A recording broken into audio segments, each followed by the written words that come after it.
Good evening, everybody, and welcome to this regular meeting of the Poway Unified School District's Board of Education on August 14th, 2025. The time is 6:07. Please note this meeting may be recorded or broadcast at the direction of the board, and the recording or broadcast may capture images and sounds of those attending the meeting. So I invite you now to stand for the Pledge of Allegiance.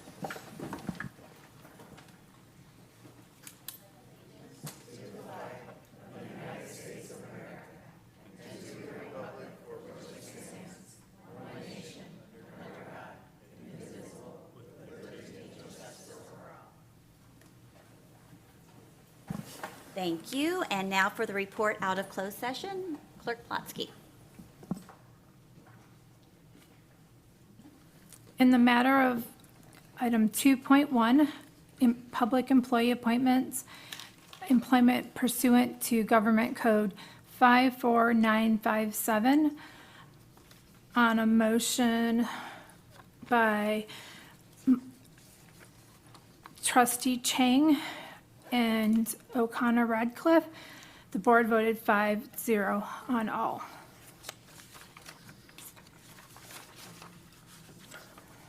And the, Are they all here?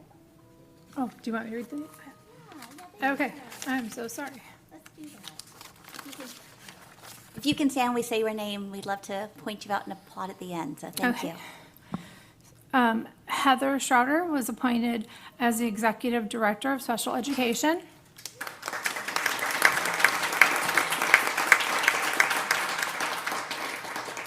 Jessica Pineda as the Director of Attendance and Discipline.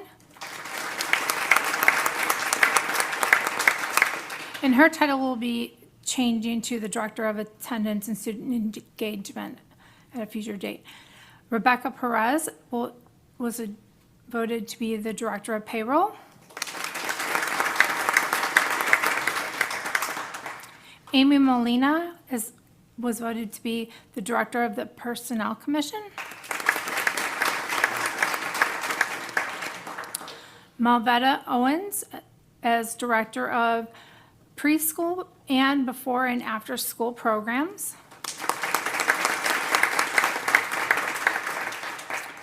Jeremy Martin as Assistant Director, of Preschool Before and After School Programs. Ryan Guy-Igu as Assistant Director of Attendance and Discipline, which again will be changing to Assistant Director of Attendance and Student Engagement. And Crystal Soto as Elementary Principal at Sunset Hills.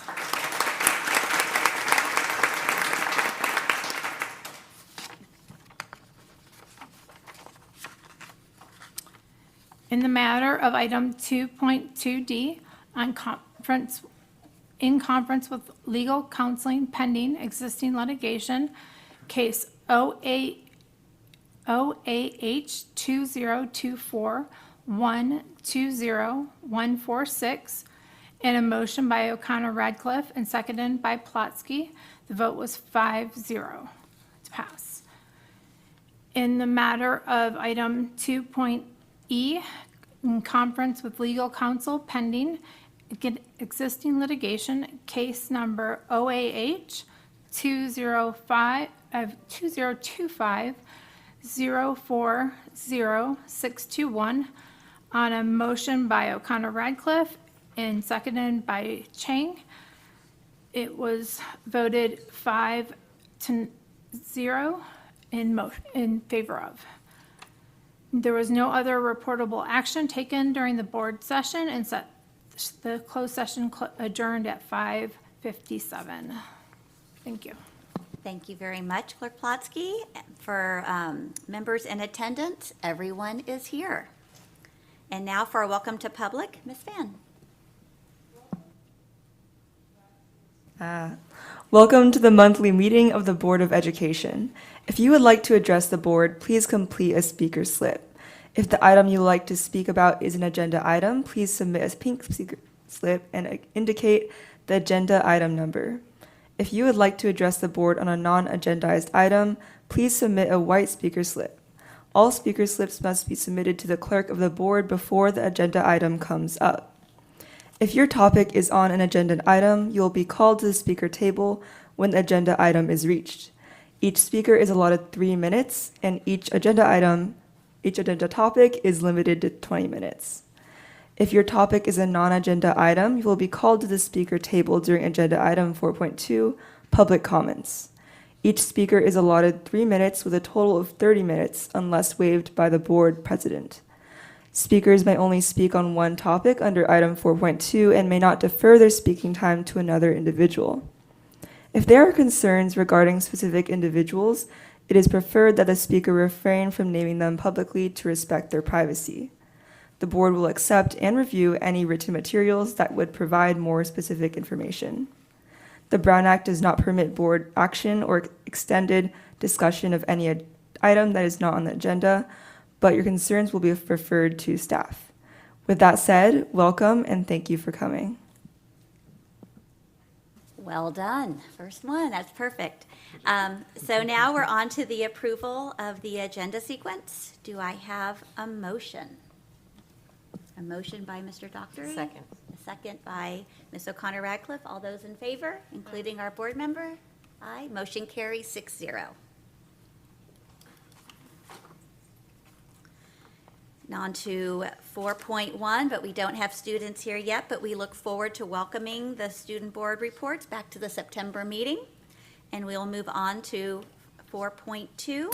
Individuals wishing to address the board regarding an item that is not on the agenda or items of specific concern may do so at this time. Public speakers must fill out a speaker slip and include the subject or topic you wish to speak on and submit it to the board clerk before the agenda item is called. The board reserves the right to group speakers on the same topic together. Speaking time is limited to 3 minutes per speaker with the maximum of 20 minutes unless waived by the board president. This is due to the necessity to conduct district business in an orderly and efficient manner. Thus, submitting a card does not guarantee you'll be able to speak, although all cards submitted will be retained as public record. Members of the public with the same viewpoint may select a few individuals to address the board on behalf of that viewpoint. We would like to remind you that if there are concerns regarding specific individuals, it is preferred that the speaker refrain from naming them publicly and the appropriate complaint process be obtained from the superintendent's office. The board will not allow any disturbance or willful interruption that disrupts the business of the board. We have a practice and expectation to continue conducting our meetings with decorum, respect, and civility. And with that, Clerk Ploski, do we have any public comments under 4.2? Yes, we do. All right, thank you. The first speaker is Joe Nelvin.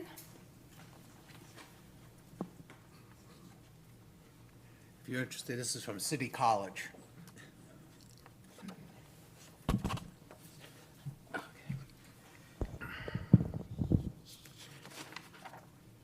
Members of the board, my name is Joe Nalvin, and I am here to address the district's curricula for ethnic literature and ethnic studies.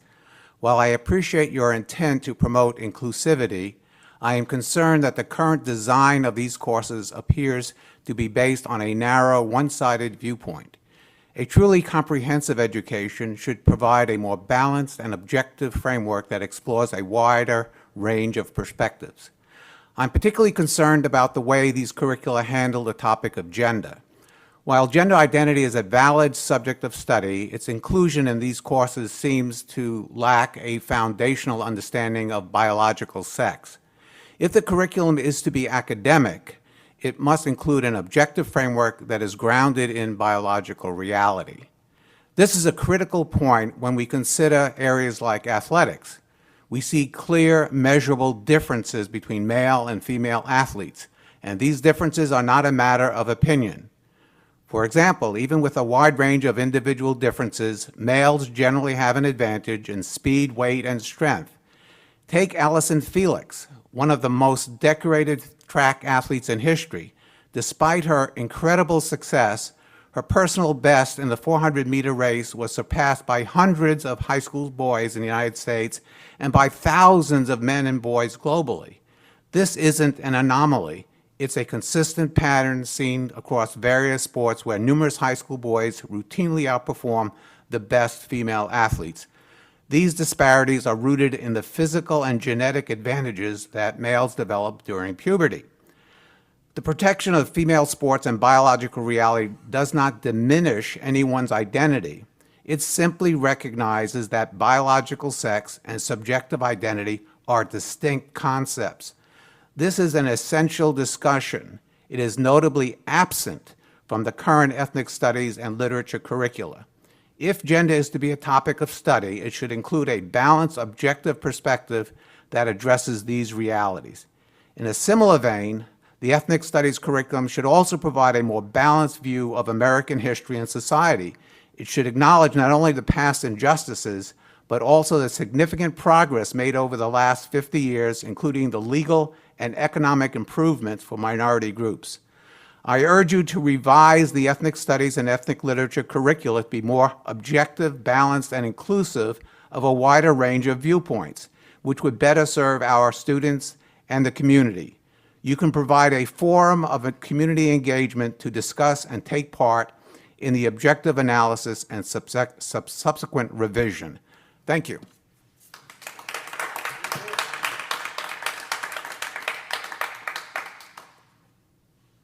The next speaker is Rochelle Babler.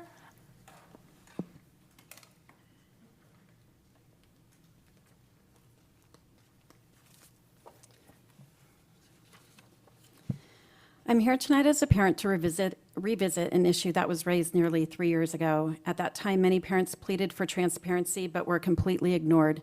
I'm here now with the hope that our newest board members will prioritize listening to the families they serve and recognize the urgency of this issue.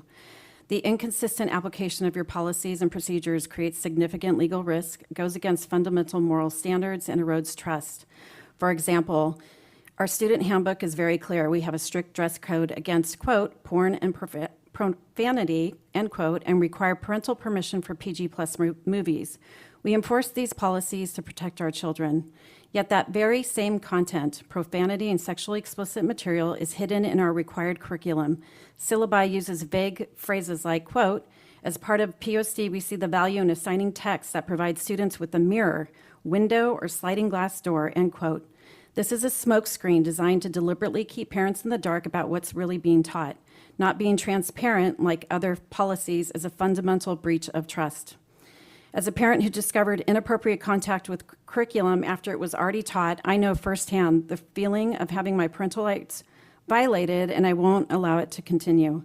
The board has a duty to immediately align its policies and practices. Just as you require a permission slip for a PG+ movie, you must also require explicit notification on the syllabus whenever sexually graphic or profanity is included. It seems legally inconsistent to discipline a student for having sexually explicit content or profanity on their clothing, yet allow that same content to be part of the required curriculum. Make it make sense. I urge you to adopt a policy similar to the one in Loudoun County Public Schools, which provides a clear and transparent outline for parents. I will be emailing you all further information. Lastly, I have heard board members speak about the importance of transparency, and I hope your words will now become actions. It is fair to ask, why is this being hidden? It's not hidden for clothing or movies, so why is it hidden here, especially in our classroom? When this content is deliberately hidden, and it is deliberate because parents have raised this issue before, it is more than an oversight. It is an act that erodes trust and forces us to question the underlying intention. To all parents, I urge you to advocate for your child, read your child's syllabus, question any vague language, and demand clear information. That is your right. Dr. Churchill, I formally request that this topic be placed on the agenda for discussion at the next board meeting. And I have a packet for each of you that has inappropriate content that was given to my child, the syllabus that does not show the transparency of the content of it, dress code, and the Loudoun County Public Schools parental notification for instructions and materials around sexual content. Thank you.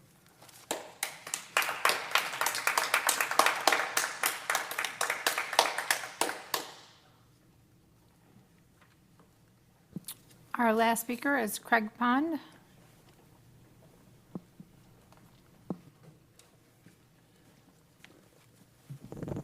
Good evening. I provided the, am I on?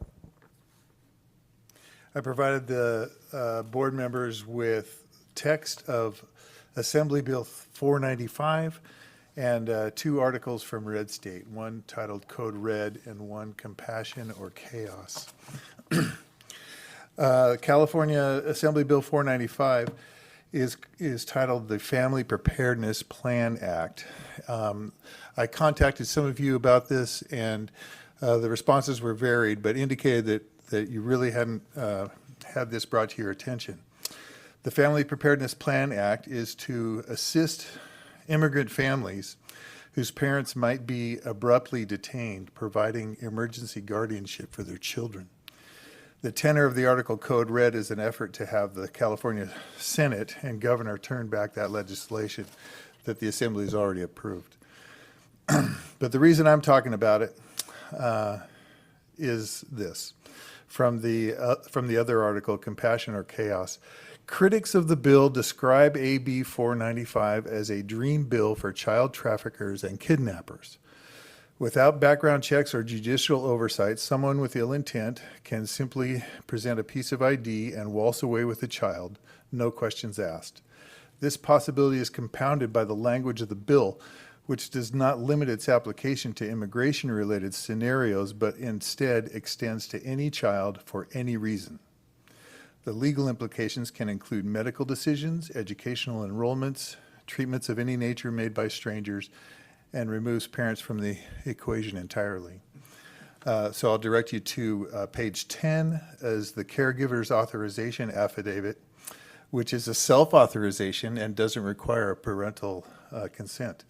And take note of the section to school officials on page 13. The concerns I have for PUSD is that one negative outcome from this procedure could destroy a family, and it would be because the school board was caught by surprise. Don't be caught by surprise. I have 2 suggestions. One is that we implement our own family preparedness plan, requiring parents to pre-select custodians for their children. And I suggest also that PUSD personnel be directed to never give custody to anyone not on that parent's pre-approved list. If families are not protected from negative outcomes, we should expect public outcry, and we should expect parents to remove their children from public education. I leave it to you to figure out exactly how to protect the families, but please do it and promise their safety. Thank you.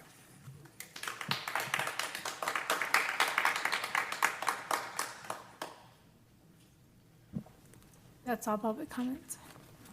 Thank you, Ms. Plotsky. Moving on to the consent calendar. Is there any, I can go down the line, are there any items to pull? Mr. Chang? Okay. 52D is in dog? Yes. Okay. Any others? No? No? Okay, do I have a motion to approve the consent calendar with the exception of 2D? All right, and a motion by Mr. Chang. Do I have a second? A second by Ms. O'Connor Radcliffe. All those in favor, including a preferential vote? Aye. Aye, motion carries 6-0. And now we move on to 52D. So 52D is only because I just saw this not long ago. You're not on. I just noticed this not long ago. I just want to make sure we apologize to Mr. Ayers. The title unfortunately says Evil Ayers. Oh, It's supposed to be Mr. Elvis Ayers. And so that was on the agenda as well as on the website, so I just wanted to point that out and give Mr. Ayers a formal apology. that is a nice change. So we will There's make, a we will couple of make that those. change, and with the change, with his proper name, do I now have a motion to approve 5.2D? A motion to approve. And a motion by Mr. Chang. Do I have a second? I'll second. A second by Ms. Plotsky. All those in favor? Aye. Motion carries 6-0.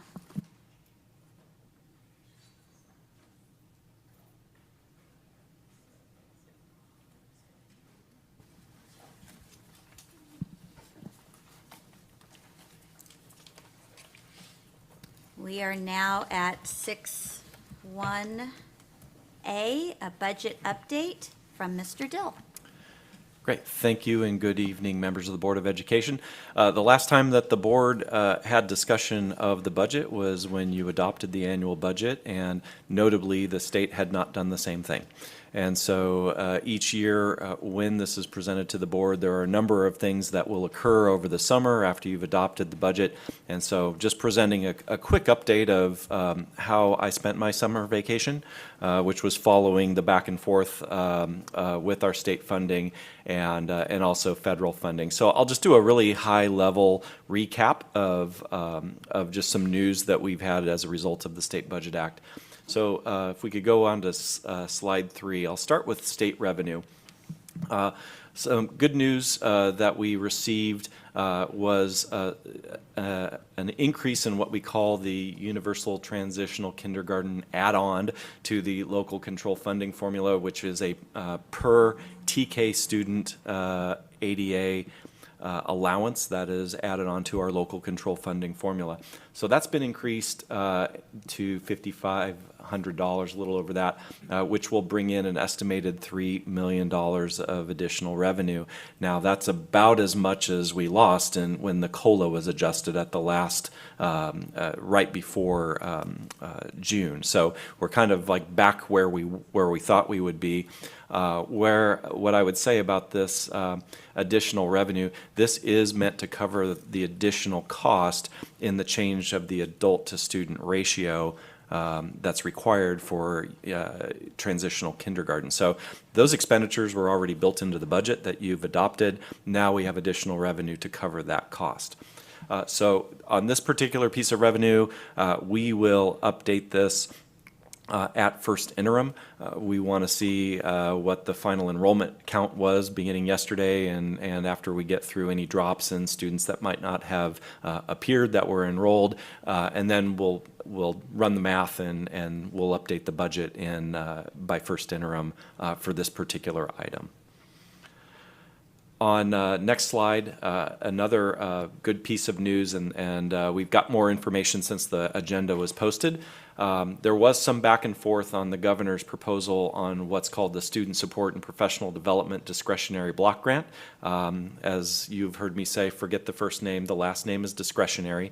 There are a number of things that the legislature indicated their intent on how these dollars could be spent, but ultimately these are entirely discretionary. This is what we now know is a $313 per ADA allocation. So we did get the final number yesterday afternoon. So the estimate was just high by $2.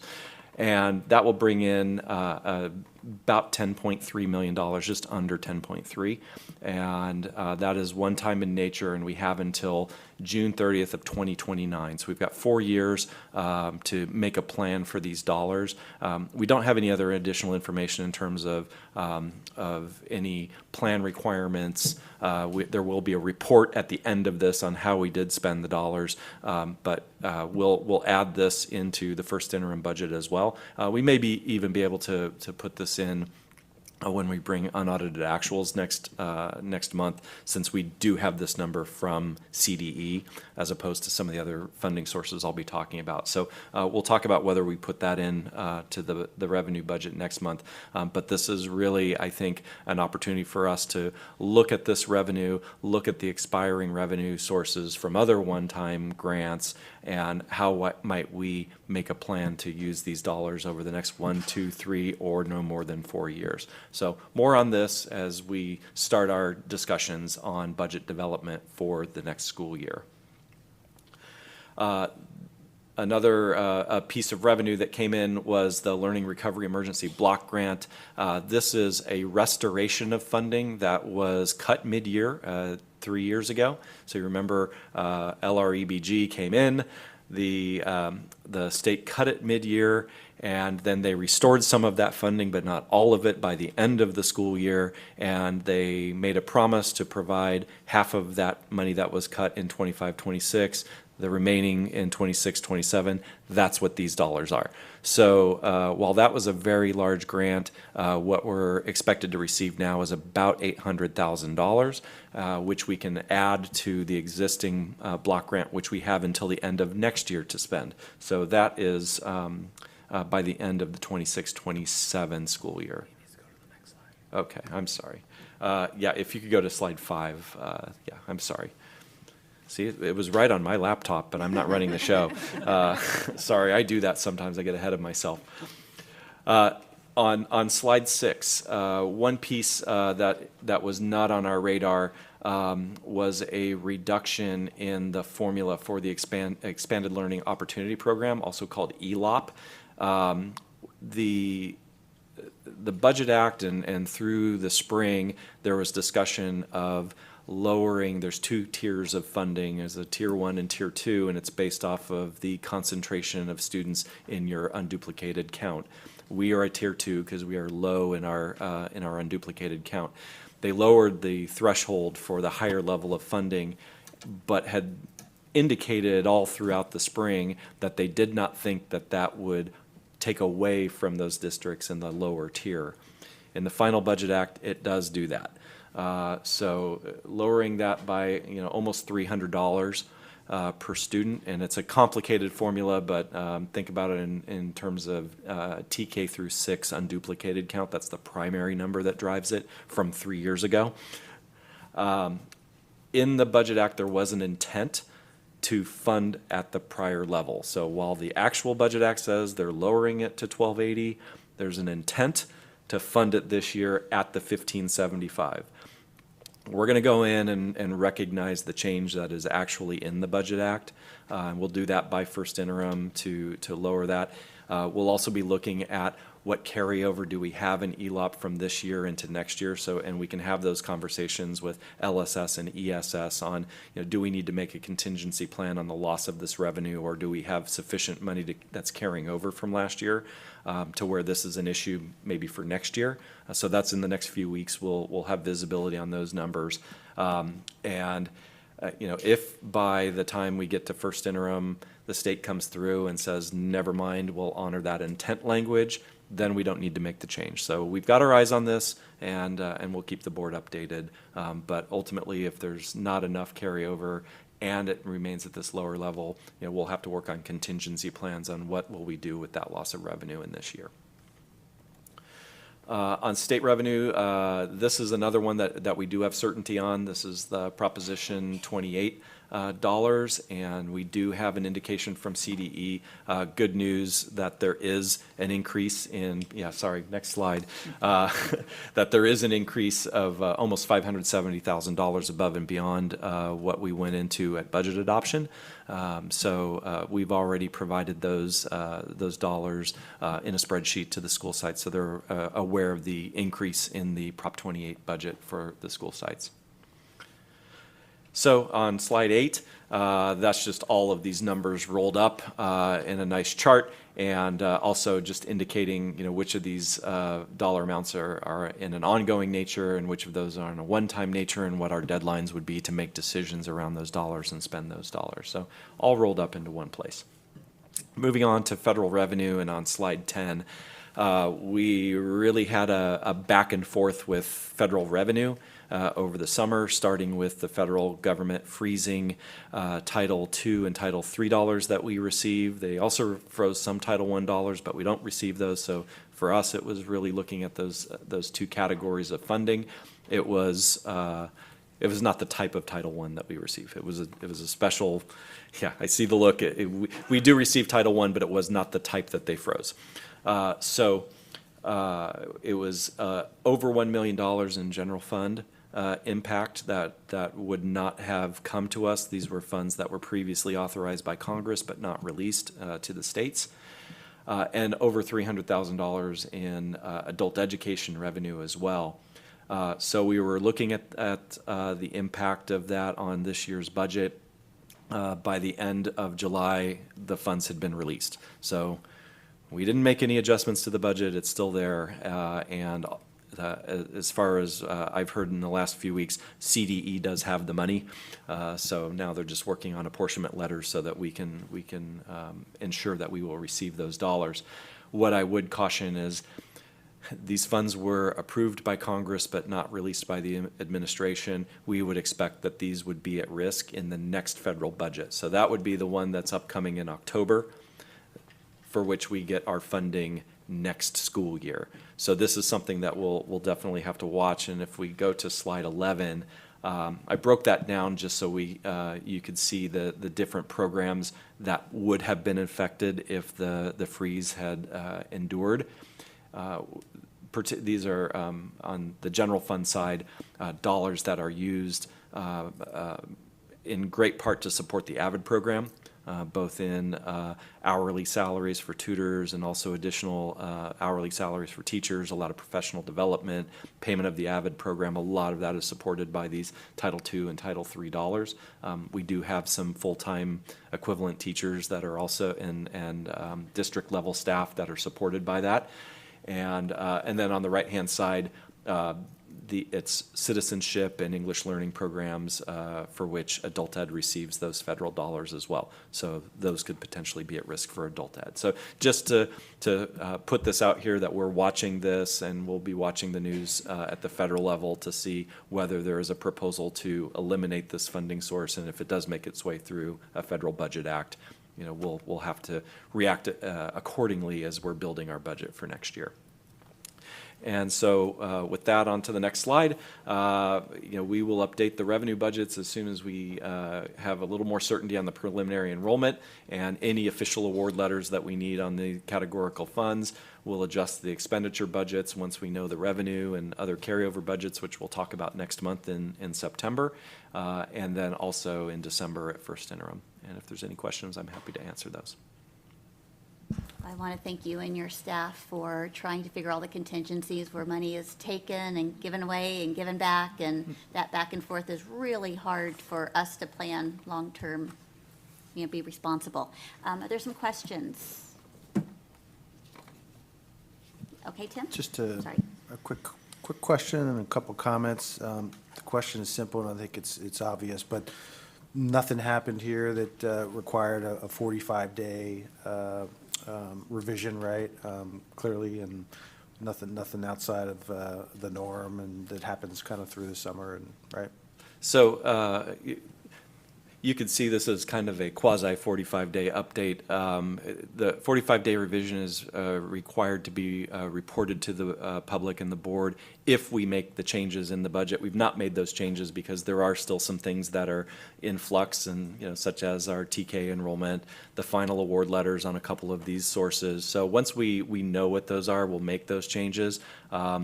I don't like to adjust revenue more often than we have to, so it's just a lot easier when we've got a little bit more clarity to then build the revenue adjustments in. In this case, it didn't require us. The one time you will absolutely get a 45-day revision from me is if there is a drastic drop in revenue that we would have to immediately respond to, and then that would definitely warrant some board level discussion. Yeah. And then the comment is just, you sort of alluded to it, but, with budgeting and planning always, right, predictability is a good thing. I think we're getting there through the normal course of the cycle, obviously, but I think, things are coming to be a little clearer. We're, not so much variability, and I think that's, obviously good for everybody. So I'm encouraged to see that, and soon enough, we'll start working on next year's budget. Mm-hmm. Thanks. Good work. Thank you. Thanks. I have a question now. If we can turn to slide 8. So I think I heard you say for the Prop 28, we will be adjusting the site budgets to give them additional money. Can you talk about the other line items? Do we have any plans to spend that money this school year for the first 3 items? Sure. With the LCFF, as I mentioned, for the transitional kindergarten, we had already built the additional expenditures into the budget because there was that requirement to adjust the staffing levels, and we knew that going into this year. So we've already built in that expenditure side. Now, fortunately, we have some revenue to cover that cost. With the discretionary block grant, at this point, we don't have any planned expenditures. This was another grant that the governor proposed a very high level. The Assembly and the Senate had cut it drastically in their counter proposal. So we didn't really bother making plans for this because we didn't know if it was going to survive and in what form and at what level. So now that we know, now as of 2 days ago or yesterday, I think, we know it's $313 per student. Now we can start saying, okay, here's how much we'll receive. We know that it will be, that we will have to spend it by 2029. Now let's start having conversations on how we would utilize that one-time money. And then Learning Recovery Emergency Block Grant, again, it's compared to what the original grant was, it's a relatively small number. So I'll be working with Ms. Peterson on what's remaining in the existing Learning Recovery Emergency Block Grant that needs to be spent by next school year. And then looking at this 800,000, of which I think we would get about an equal amount in 26-27 as well. And, let's start strategizing on how we can either use these remaining dollars to sustain what we have built into that budget now, or if we, believe that we should make some changes, we'll have those conversations publicly. Thank you. I mean, I guess my point is, to the extent that we don't have a need to spend any of this surprise money, my hope is that we can keep it, for our upcoming budget needs. Sure. Thank you. Ms. Plotsky? Ms. O'Connor-Radcliffe? Okay, thank you very much. And we will move on to 6.1B, the Rancho Bernardo Chiller Project Update. Mr. Dill. Great, thank you. As Mr. Aris walks up, along with a team of folks that we've been working with over the last few years and few months, tonight we're bringing an update on the Rancho Bernardo and Bernardo Heights chiller project. This is a project that we've had other discussions regarding in this room, and we thought it would be important to very briefly bring the board all to the same place, because you've all been in parts of different discussions. So we'll just give a brief history, talk about the existing system configuration, why we are moving forward with replacing that system, what the recommended solution would be, and what other things we looked at. The board allowed us to explore other options recently, and that was good work that we did, because we have come up with what we believe is the most cost-effective, both in the upcoming and long-term operation of the system. And not only that, but the solutions that you'll be hearing tonight incorporate the plans that have previously been submitted to the Division of State Architects. So, we're not throwing out what we've already done. We can build on that and bring in the additional scope of work that was not known when we first set out on this project, which has made the project even bigger as we had to delve deeper and deeper into the middle school as well. So they're going to walk us through this, and I might jump in on a few slides, but we're hoping to take about 15 minutes to go through the history, the recommended solution, the justification for that solution, have a board conversation, and really what we're asking for tonight is whether there is consensus among the board for us to move forward with this recommendation. And if that's the case, then we would bring back other items at future board meetings for board action. So I'll turn over to Mr. Harris. All right. Good evening, everybody. It's been a while since we've talked about this. Next slide, Rich. So from left to right, this is kind of what we're going to discuss tonight, and we'll dive in deep. Let's take a look at our history of the plant. Go to the next slide. So this is a chronological outline of the key events related to the central plant that provides cooling and heating to both campuses. Our most recent struggles started in 2017 and have continued through present day. Next slide. So starting in 2023, options for a central plant were researched, and a selection was made on an upgrade design to the plant. We awarded a lease-back contract, started pre-construction service soon after. When the project was put out to bid, it exceeded budget expectations and became economically unfeasible to move forward at that time. Shown in the picture is our current 2 chillers right now. Chiller 2 is currently down, and you'll see on the timeline when it went down also as well, I think. Next slide. So this slide is highlighting some of the equipment associated with the central plant. On the top left is our existing cooling towers still in use. On the bottom left is our thermal storage tank. This is where the glycol was used, the glycol balls, ice balls, if you will. The center pictures are the pictures of the boiler room. And on the top right is our switchgear associated with powering both sides, both campuses.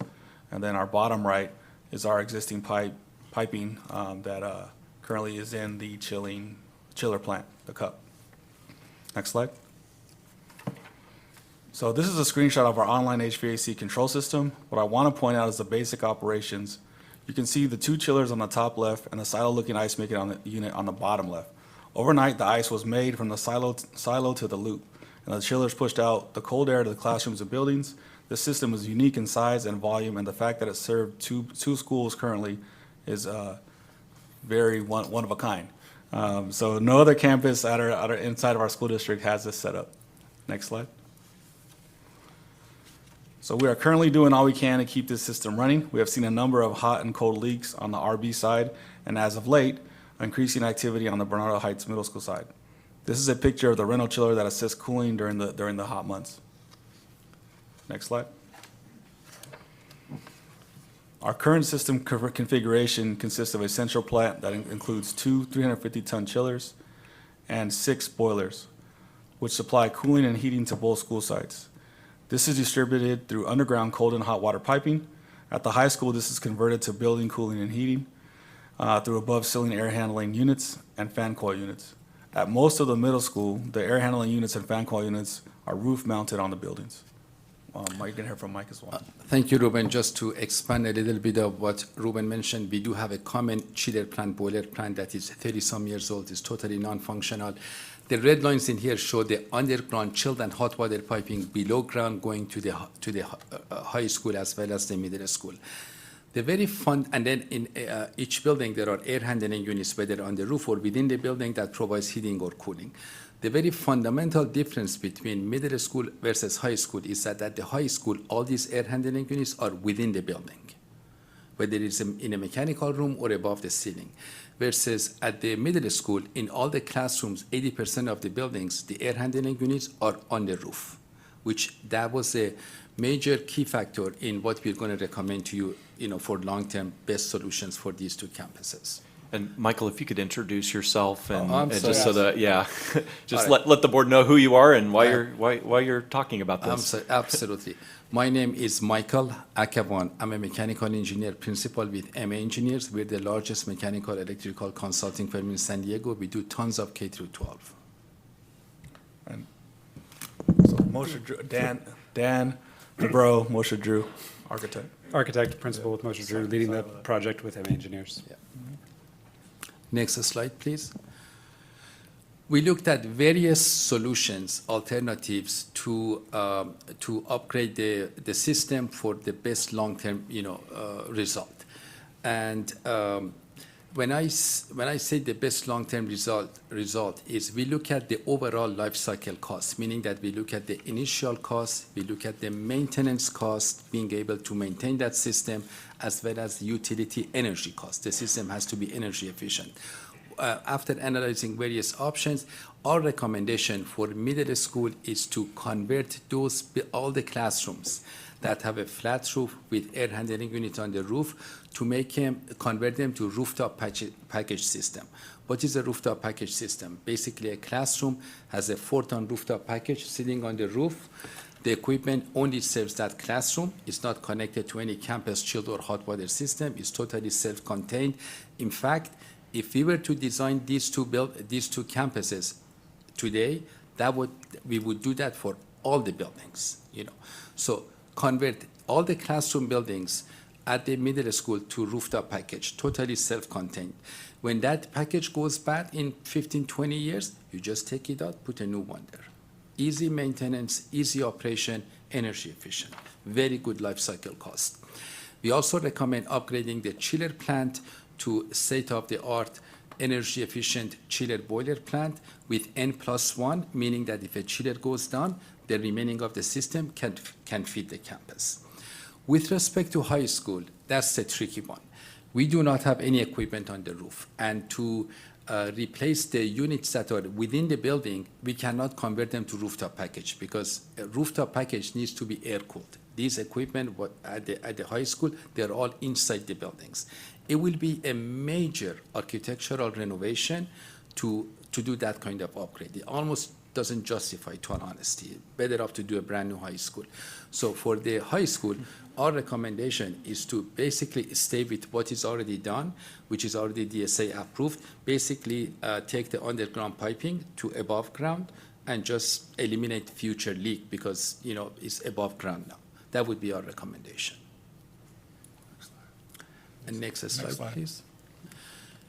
As I said, we looked at various options for, I'm going to get into some more high-level details. For middle school, we looked at basically putting rooftop packages on all the buildings, except 4 buildings I forgot to mention. There are 4 buildings: administration, library, gymnasium, multipurpose. Those have sloped roof, no flat roof. Those, we recommend leaving them, only those 4 buildings at the future central chiller and boiler plant. We also looked at putting a small satellite chiller plant only feeding those 4 rooms, but to all honesty, we're better off to have a system that has less maintenance, We also looked at the cost of replacing all the underground piping for middle school to above ground and leaving all the air handling units as it is. That's an option. We don't recommend it because what we're recommending is going to give you brand new mechanical system for all the classrooms. And that equipment is going to sit there for the next minimum 20 years. Next slide, please. For the high school, we looked at every building to see if we can go to rooftop package concept, and it's not feasible because all the air handling units are located inside the building. It will trigger a major architectural interior remodel. Not to mention, next to every building, we need to have an equipment yard to put the air-cooled condenser. It's less expensive to do a brand new high school, And also, as I mentioned, the future central plant is going to be a water-cooled chiller, nothing that does not have a proven record. What we're going to proposing, we gladly take you on a tour on a bunch of other buildings. It's proven technology, energy efficient, easy to operate with N+1 capability. So if a chiller, a pump, or a boiler goes down, the remaining equipment can feed both high school. I'm sorry. Yeah. Next slide. Next slide, please. So we wanted to talk a little bit about what we believe the rough order cost of these options is to date. So based on all the research we've done and due diligence and all the upgrades that will be required for the systems, we have the proposed solution, which includes the replacing all the classroom buildings, air handler units with package units on the roof, and disconnecting those from the central plant. Because we're moving all the electrical load to the middle school from the central plant will require a significant amount of electrical upgrades, so that's included in this cost as well. You'll see as a line item. The central plant improvements, which Michael's discussed, the Rancho Bernardo High School, all of the above grade piping, and then utilizing the existing piping for those 4 buildings on the high school. And that's roughly, just over $28 million to serve both campuses. Is that, believe the rough order cost on that as well.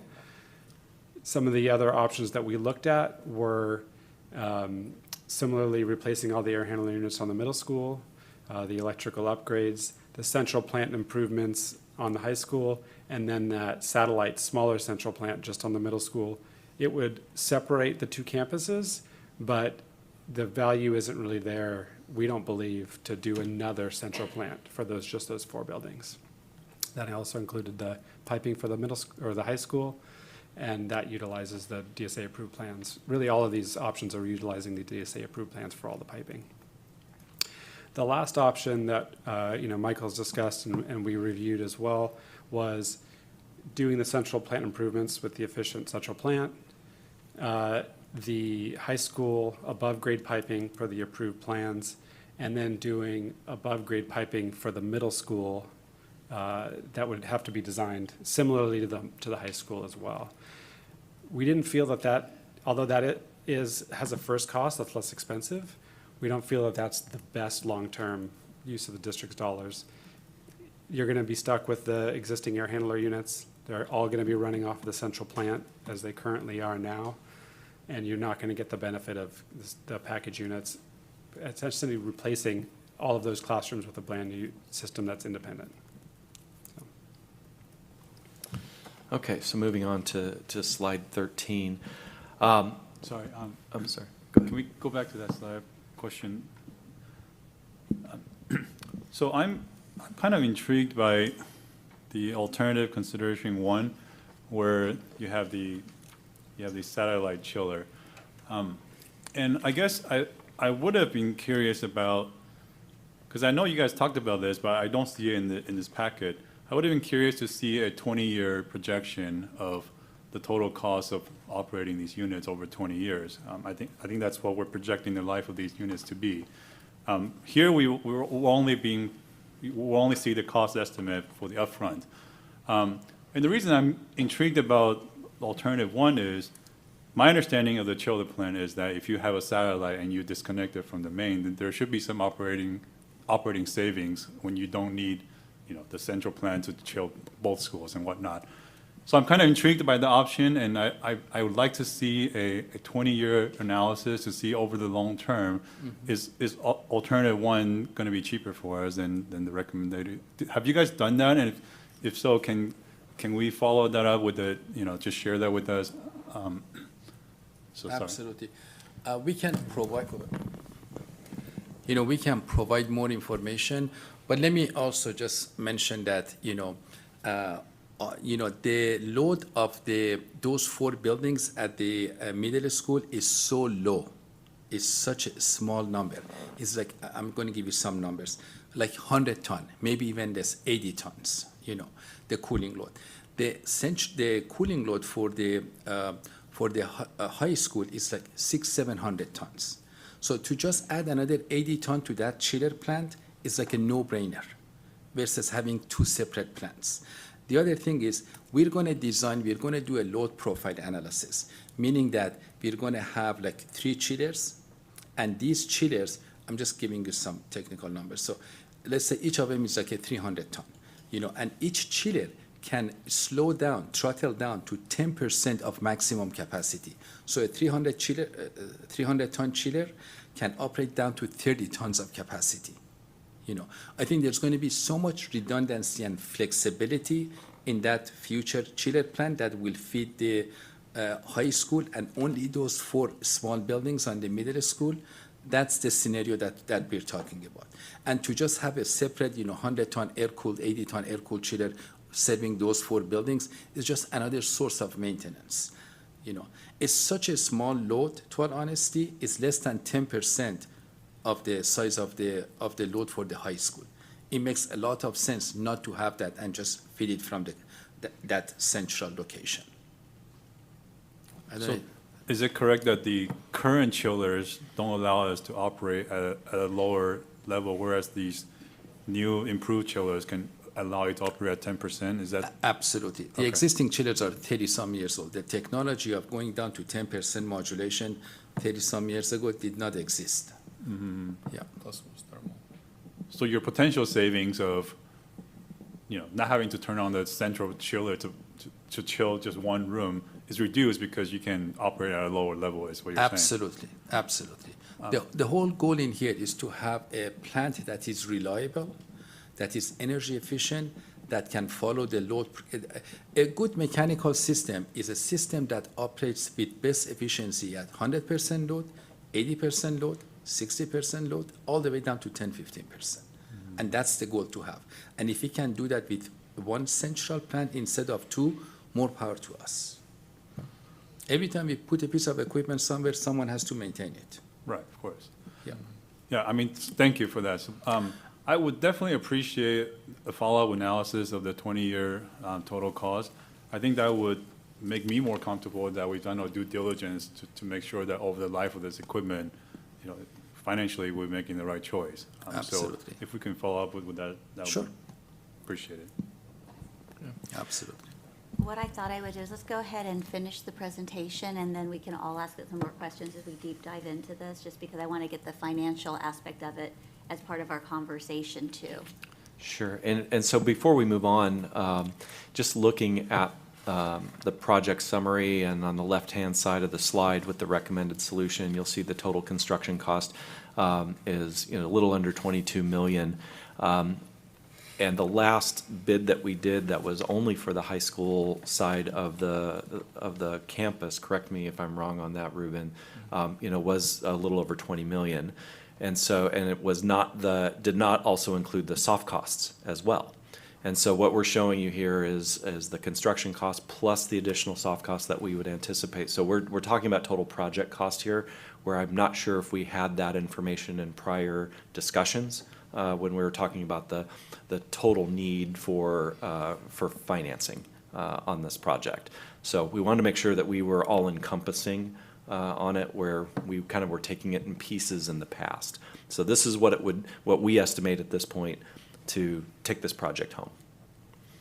So moving on, so then the question is, well, how could we potentially fund this? We do not have sufficient funds to bid this entire project at this time. Yeah, next slide, please. We do not have the sufficient funds at this time. What we have set aside that's remaining in the deferred maintenance fund is $8 million. This is not one of the schools where we could pull some CFD funds into to supplement this project. We do have developer fees, with an estimated $5.2 million ending balance this year.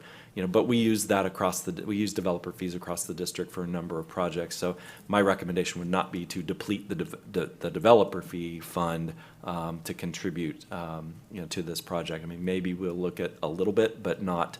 We want to make sure that we've got those dollars available for other growth-related projects throughout the district. So really, let's keep our eye on that $8 million. We do have eligibility for modernization funds under the state school building program. And on next slide 14, we have approximately $16 million at the high school and $7 million of eligibility at the middle school. We will apply for that funding for this project.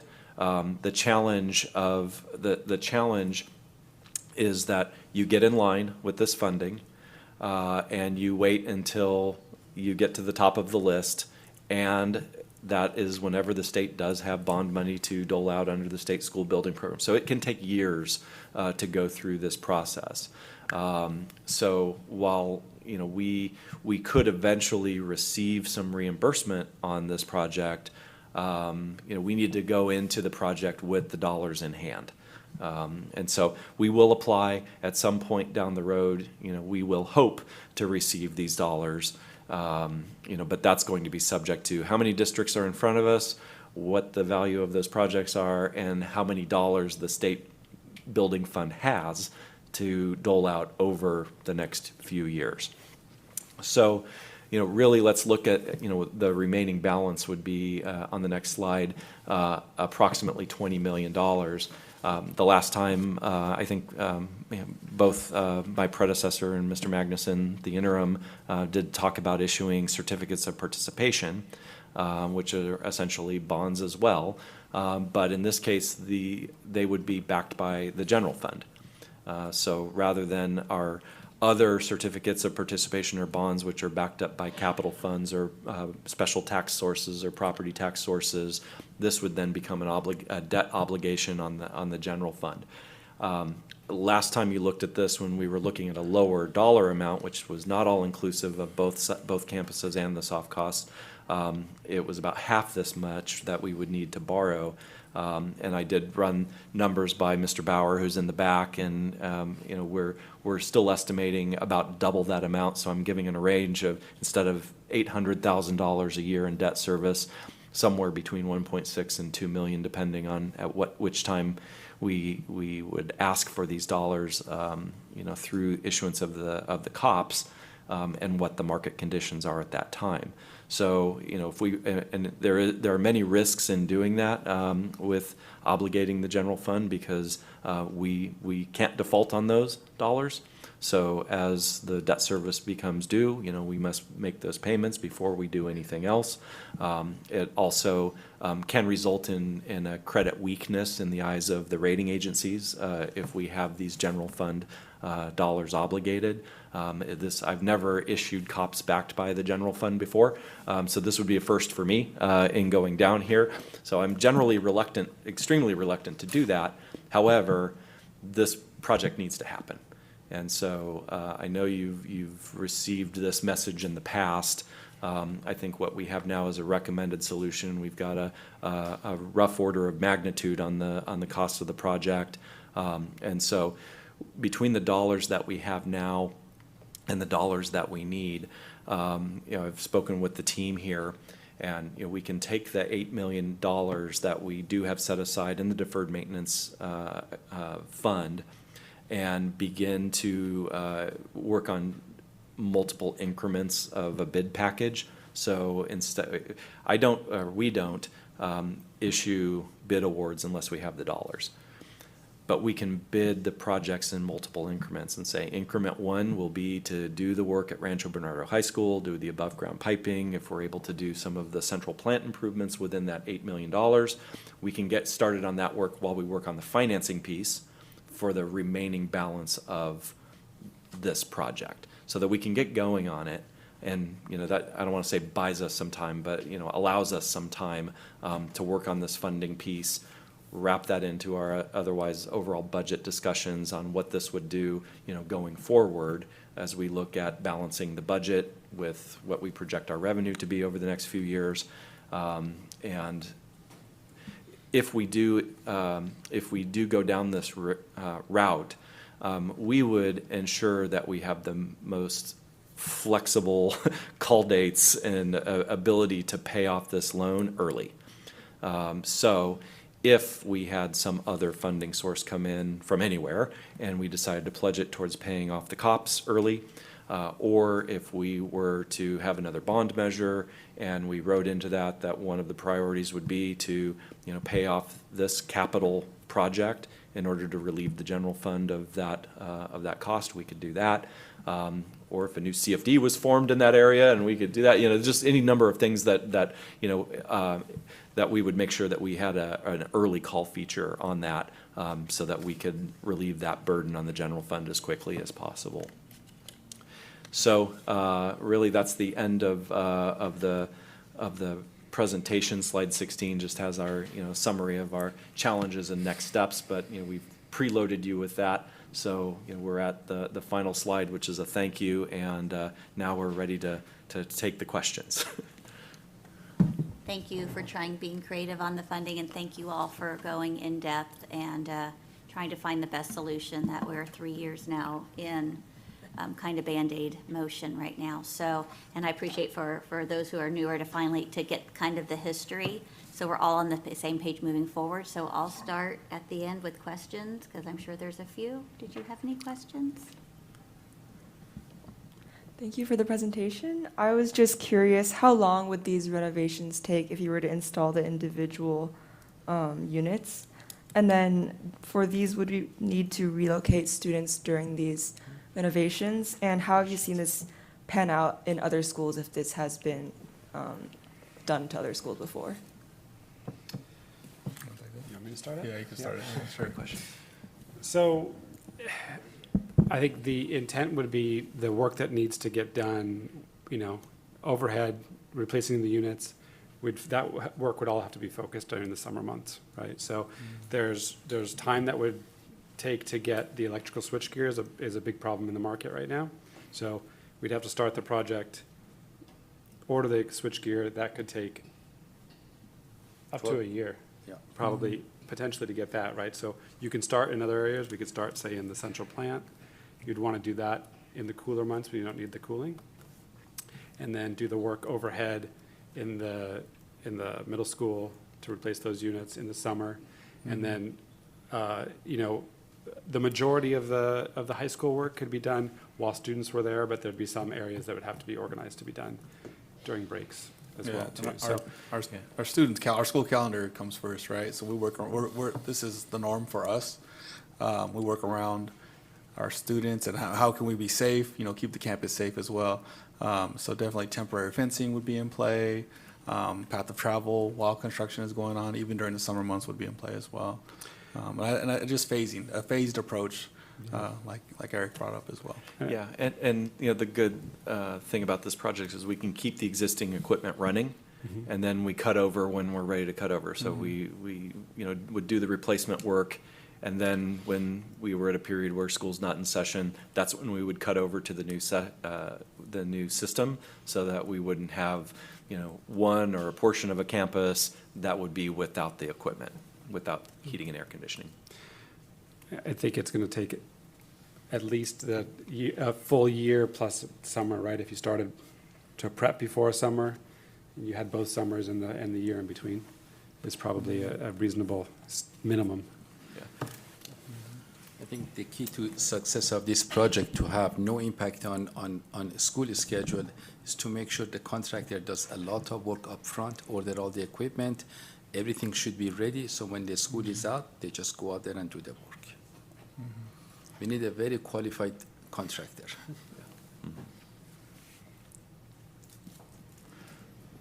Thank you for the presentation. So in addition to what I talked about earlier, you know, of getting a 20-year total cost analysis, I think another thing that we need to get more comfortable around is, I think we had this conversation last time we talked about this, is if I look at slide 7 of the, you know, current operation status, and I know it's not that simple, there are additional costs involved. But if I just add up all these costs, monthly costs of rental and whatnot, and I multiply by 12, it's 350 grand, right? Now we're looking at a bond that's going to cost us $1.6 million a year. So there is a large gap between the Band-Aid solution and the permanent solution that, yes, quite frankly, we'd all like to see. But we need to have a better sense of bridging that gap. You know, when we, as a board, you know, if we're making the right financial decisions, we need to see something that's closer. And I understand part of the issue is that we're not accounting for all the potential costs on this slide 7. And so maybe when we start accounting for all of it, whether it's the chiller failure, whether it's the personnel that's involved in maintaining all this stuff, it might bridge the gap. But right now, it's just really far apart for us to sit here and say, yeah, we believe the $1.6 million a year option is better than the 350 grand a year option. So hopefully that makes sense. I know that's more work, but to make that decision, we need to feel good that we've looked at all the options. I have a question on that one, is, you know, this is what we're currently doing. How many years could we continue to do this when we are completely out of options, and then we're behind the 8 ball and we can't catch back up? That's one of my concerns, as far as it's not quite apples to apples, a decision on that. Sure. You know, if I- Go ahead. Or Ruben, I thought you were going to say. No, you go. So I think just the importance that we've already lost one. We have 2 chillers there. One's already down. We really are doing all we can. We do not want to lose that second chiller. More costs will come, and it'll cause significant chaos with both campuses being down. We don't want to relive that. What we are doing right now is working. This will be the 3rd school year that we've had this solution in place. You know, Mr. Aris's team, you know, got the equipment over the summer, tested it to make sure that it would be ready yesterday when kids came back to school. So, you know, it is currently working, but yeah, there's definitely a risk that equipment is aging, and we will find ourselves, you know, in a situation where, you know, we wish we would have acted. Yeah. You know, if I may add something, the chiller, that there are 2 chillers, one is completely not working, the other one is very semi-functional. To the best of my knowledge, those are original chillers, which makes them 37 years old, 1988. If a chiller lasts 25 years, that's pretty good. This one is 37 years old. It's just, it's like living on life support. Not to mention, in the high school, specifically high school, the underground chilled and hot water piping, because of the soil settlement, whatever, is leaking all the time. It's like we're producing chilled water and giving back to earth, wasting it. Yeah, and that's part of the issue that we discovered at the middle school, that wasn't part of the initial assessment, is that, since this project was bid last time, we've started to experience the underground failures at the middle school, which necessitated the increase in the scope of work, coming forward. Yeah, and don't get me wrong, I'm not sitting here saying we shouldn't do the Sure, project, but I'm saying that we need a more complete analysis to help us understand why is it that we need to do this right now, and why it makes sense in the long term. Right, we can talk about this, we can discuss the risk, we can discuss the potential of the chiller one going down, but we need something in front of us to be able to compare the options, to say, no, this definitely makes sense for us to embark on this project now. Just right now, the Band-Aid option and the permanent option are a little too far apart, and I think it's because we're just not accounting for all the potential costs of the Band-Aid option. And I think that could easily be fixed if we just account for those. If I may make a suggestion, please, is to walk the site together and see what you see. It's so bad, to our honesty. It's pretty bad. So David, this is what it already is now. We've done this for the last 3 years. It's been down since the first week of school 3 years ago. And we've been paying these rental costs of $22,000 a month, $7,400 a month for having security guards, $230 a month for the portable restrooms. And when they're talking AC, it's not what we're having in here. These rooms are still warm over there.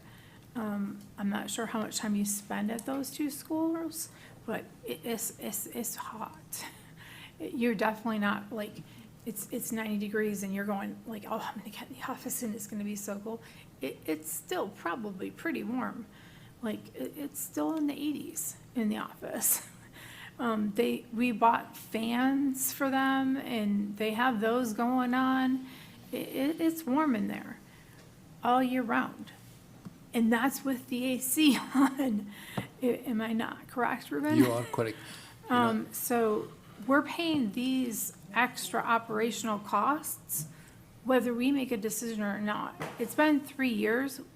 We've had this re-looked at this is the third set of, as far as I know, this has to go back through and get pre-approved, which costs thousands of dollars by the state, because this is the third set of architects doing this, and it has to go back to the state for the third time to get these plans done.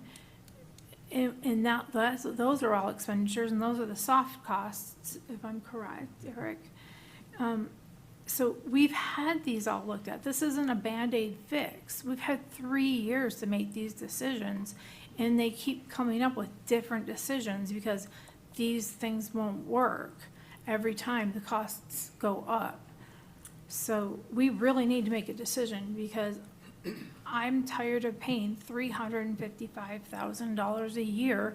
It's not a good, we don't have that kind of money. We didn't have it 3 years ago. We're not going to have it this year for sure. And 3 years ago, we were in a good financial position. Can I add something in here? The 350 is the cost of maintaining that broken chiller plant. What is not in here, and I don't know what the number is, the fact that the system is running so inefficiently, the utility cost should be 1/3 of what it is now. And that number is not even reflected here. Right.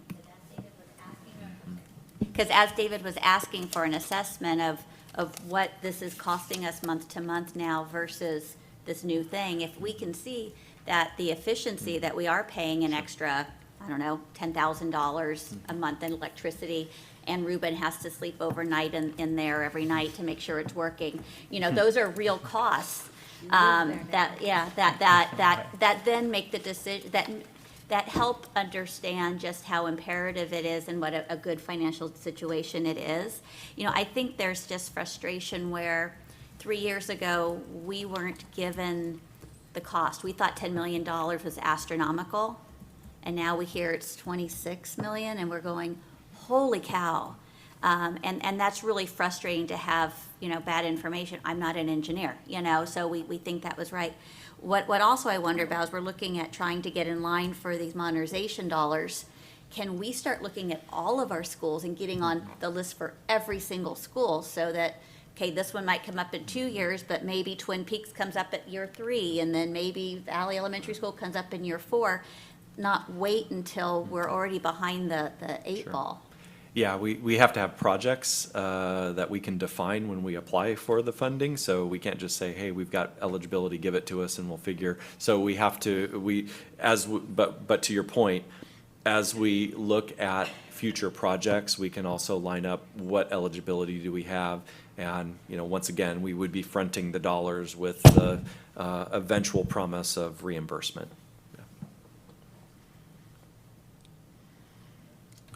Okay, thanks. Ruben, Michael, Daniel, thank you for this. Ruben and Eric, thanks for taking me out there a couple weeks ago, put eyes on that. It's good to see it and put context around it here. In my opinion, technically speaking, this all makes sense. In fact, I have some industry partners I reached out to, and it turns out you're one of the better ones out there in San Diego. So I know you know what you're doing. I did this for a living, managing, researching projects like this and construction projects like this for a few years, and it's not an easy task. But so specific to this this building, this project, this makes sense technically. I think it's really the only option, the best option of the few that we have there, for sure. I do, let's just call it, they're all close enough. Let's just call it 30 million, and let's just call it, 175 a year, right? In the middle there, just so we're all on the same page, right? That would be debt that annually we'd be responsible for, and we'd have to find room for that in next year's budget and the future budgets, right? Correct. Yep, okay. So that's my question there, and thank you for that. My concern is just a little, this is sort of just me talking out loud and just for thinking through for my colleagues here and such, and for broader discussion, is more broader to sort of the district-wide, facility projects and facility needs and utilization of facilities. And I know we're gonna have an up-and-coming workshop on that, but one of the things that strikes me when I look at this, and I don't mean to pick on Rancho Bernardo, but I'm going to because that's for the project that it's for, but, it looks like Rancho Bernardo has like 43% capacity available, student capacity available at the school. So it's really utilization is the complement of that 57%. The middle school, on the other hand, is a pretty good position, 87% utilized. This is according to the the RPAC study and the past facility studies. And there's a lot of, my point is, just outside of this project, there's a lot of other schools and facilities that have utilization, capacity available, underutilized. So I feel like, and we're almost up against the wall here, and it's almost like, it's a one-way door decision for this school for sure.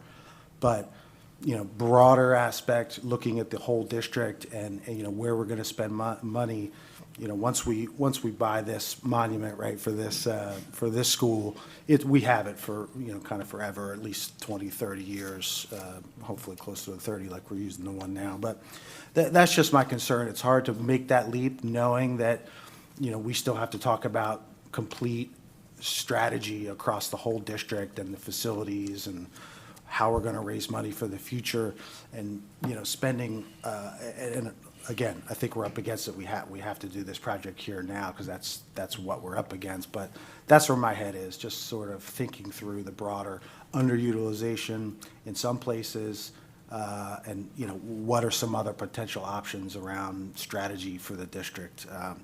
That's just my heartburn more globally for the district. Can I make a suggestion? You know, it would be good to have good design standards for the whole district, so whoever is doing your design or construction, they follow those guidelines. If we were to do this project today, we would never be designing a chilled water system. It Yeah. would be rooftop package on top of every classroom. That's what I understand, yeah. So moving forward, right, have standards like that across, standardized across the district. Absolutely. Yeah, I agree. Yep. Absolutely. Thank you. I have never seen a high school mechanical system like this, honest to God. I've been doing this since 1985. I'm a graduate from San Diego State. So I would just throw out, I understand where you're coming from, Mr. Doherty. I think, though, and you rightly say, this is the spot where, you know, the sky is falling, basically, right here, and we need to fix this. I also understand Mr. Cheng's perspective, because I think this board, before you came on, looked at that number and said, we can help it limp along at, what, $350 a year, rather than commit a lot of money to something that we have a lot of uncertainty around that changed over and over again. It feels now to me, though, that this is the plan. This is the one. It's not going to change on us again. We're not forgetting Bernardo Heights in this one. Like in the past, they weren't even part of this. And I kind of went, where's the middle school? Oh, they're not having problems. I'm not so sure about that. So this feels like the real plan this time. So to me, the time to pay the lesser amount to help it limp along until we cement a plan has passed. This is the plan. I do think it's really important, though. You make a really good point, and I'm going to round all the way up to $2 million because this keeps going up at every turn. What's $2 million a year? What are we giving up? What is $2 million worth of teachers? How many is that? That would be approximately 20. 20 teachers that we're not funding because we're funding this. I think that's important for us to make sure that people understand that, too. This is very, very important. However, what we have to sacrifice to find that $2 million in our budget is no less important. And these are hard choices. For me, I don't think we have a choice. I think we have to do it. One last thing for me. So actually, Tim did tell me you guys were the best beforehand, so I trust him. Now, I completely, am confident that this is the best technical solution, the best engineering solution. But when I look at this as, is this the best financial solution, I have to consider other things. For example, even if you tell me that I now need to rent 3 chillers a month instead of 1 chiller a month, I'm still looking at annual costs way under what the bond is going to cost me. And like Michelle said, that translates to like 10 teachers a year. We just went through laying off a bunch of staff and a bunch of teachers. So to me, right, I'm thinking, if I need to rent 3 of these chillers and let it look butt ugly sitting out there like that, and the classroom to run, and I don't have to lay off 10 teachers, that I would choose that any day. Right? Of course, we would all prefer to have a nice, modern solution that works perfectly. But under the circumstances, I need to see a more complete analysis to know that this financially is the right choice. And keep in mind, I'm talking about, right, the numbers we're looking at are for renting 1 chiller. Right? Even if we bump that out to 3 chillers, we're still significantly under the annual cost. And so I guess my point is just, I need to see a more complete analysis to feel comfortable that we're making the correct financial choice, especially given the environment of laying off teachers, laying off staff. So that's where I'm at. And I understand that too, but it's not just the rental of the chiller that's being there. You're saying that the pipes underneath Rancho Bernardo are, so even if we have a 3rd chiller, the air conditioning's not gonna get to multiple buildings at Rancho Bernardo, so are we canceling school midday when it gets hot, like we had to a couple of times?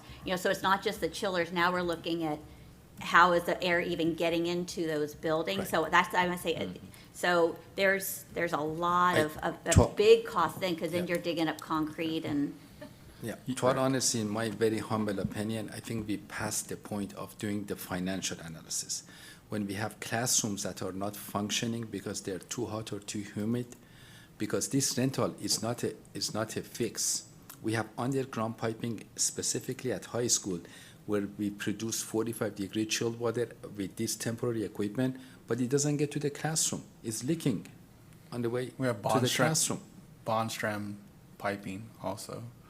It's very difficult to get the material to repair that in a timely manner. So We're literally using temporary equipment to produce energy, and then it's leaking into the ground, doesn't even get to the classroom.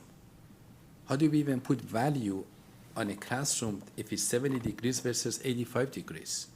How do those students are going to listen to the teacher? How is the teacher going to function properly? It's pretty bad. It really, if I may, I highly recommend doing a site walk. You know, it's like I need a, bypass surgery. Am I thinking whether I should have one or not? No, I'm going to have one right now. It's pretty bad. I don't mean to get emotional, but it's pretty bad. and one thing that Ms. Plosky was saying is it's been going on for like 3 years, and it's not, I'd say we're kind of kicking the can down. Yeah. Well, I'm just saying is, I think I'm you and I trying to have been figure out, around long enough to remember when it seemed like we had an underground leak and a pipe fix almost every summer, where we had to shut down RB High right before the students came back, and you couldn't be there in the summers because we were fixing an underground pipe leak. I think you and I are the ones who have been here long enough to remember that it seemed like that was every summer. And we were how doing many that. portable air conditioners are around, and so I just asked, what do we need going forward at this point? Do we have consensus to move to the next step?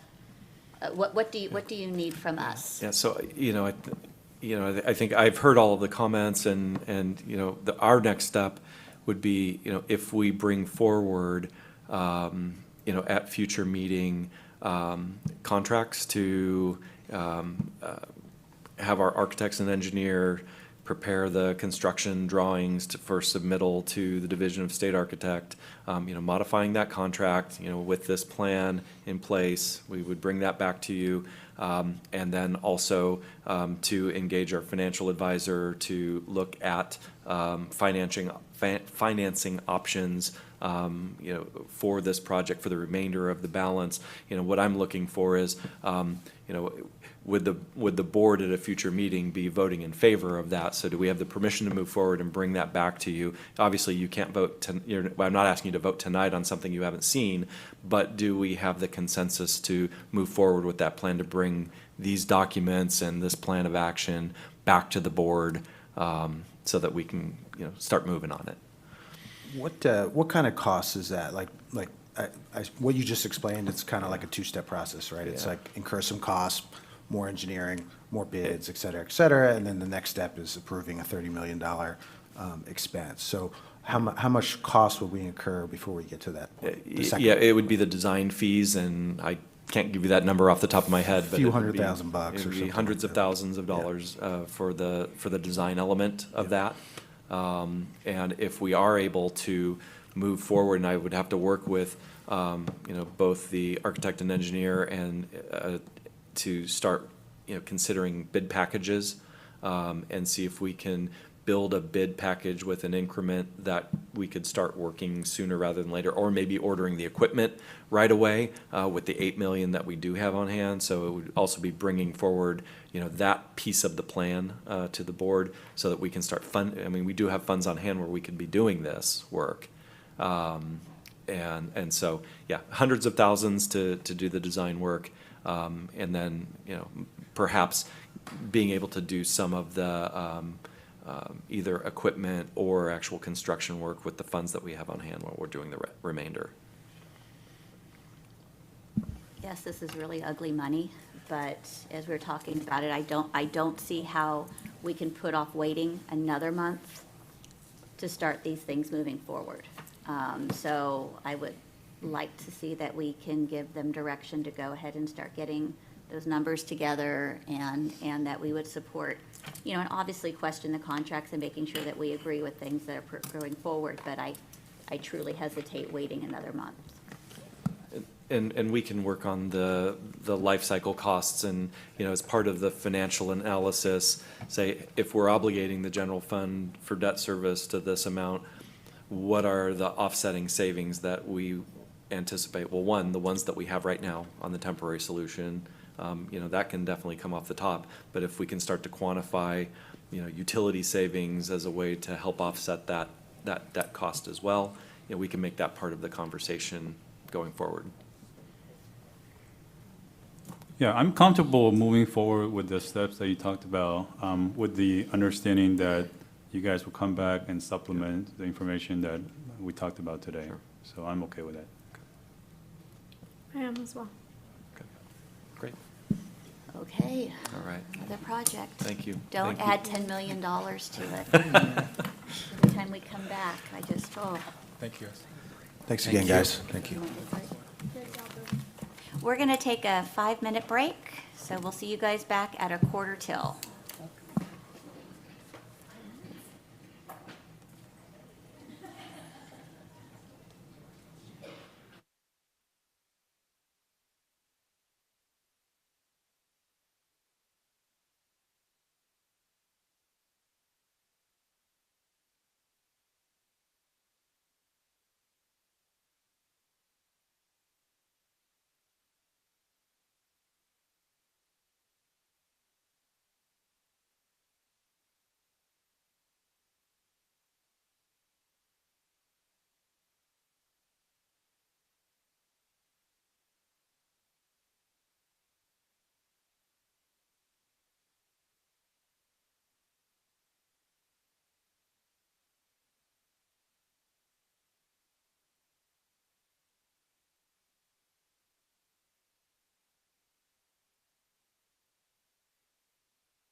1C, Community Facilities District Special Tax Reduction Plan, and we do have a speaker on this. Yes, we do. Let me see. Oh, here it is. Sorry. Glenn Ortiz? Oh, sorry. I'm so sorry. Hello.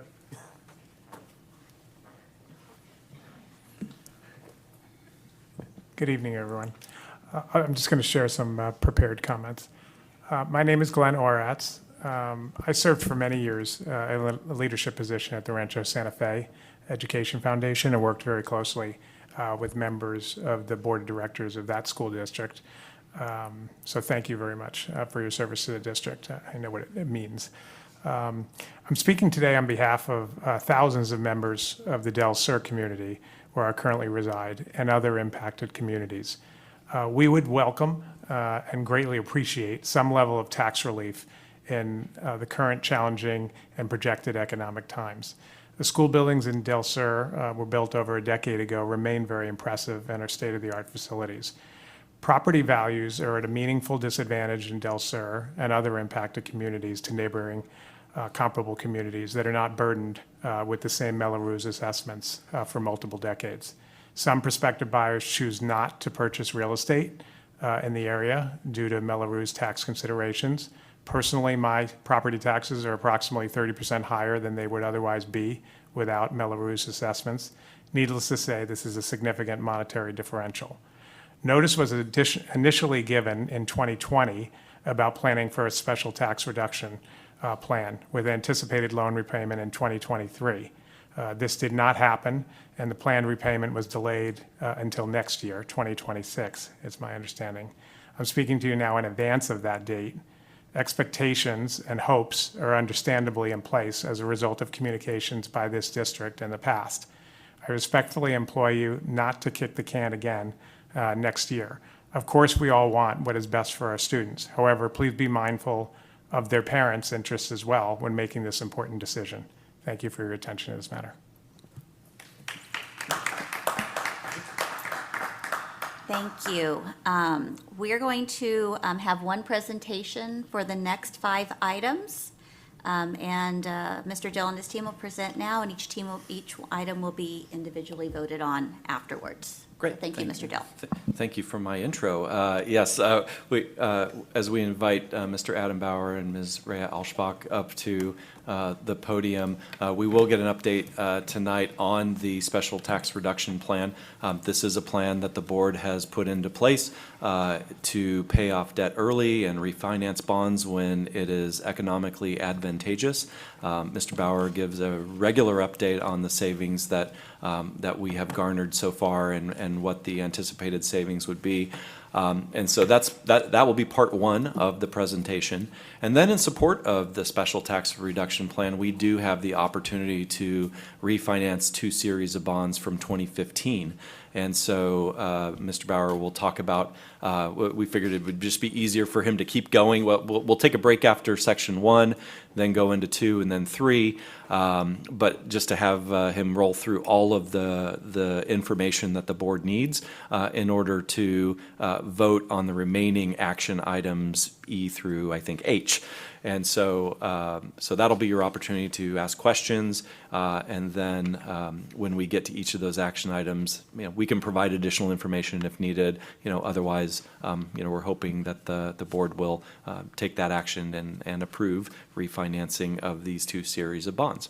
So with that, I'm going to turn it over to Mr. Adam Bauer from Fieldman Rolap and Associates, our municipal financial advisor, who has helped us through this complicated CFD structure that we have in this district for many years, and is in many ways the architect of this plan. So take it away, Adam. Great. Thank you for the kind words. Also want to acknowledge Jennifer Bustamante, who spends quite a bit of time and really has dedicated herself to updating this plan every year. So just want to say thank you there.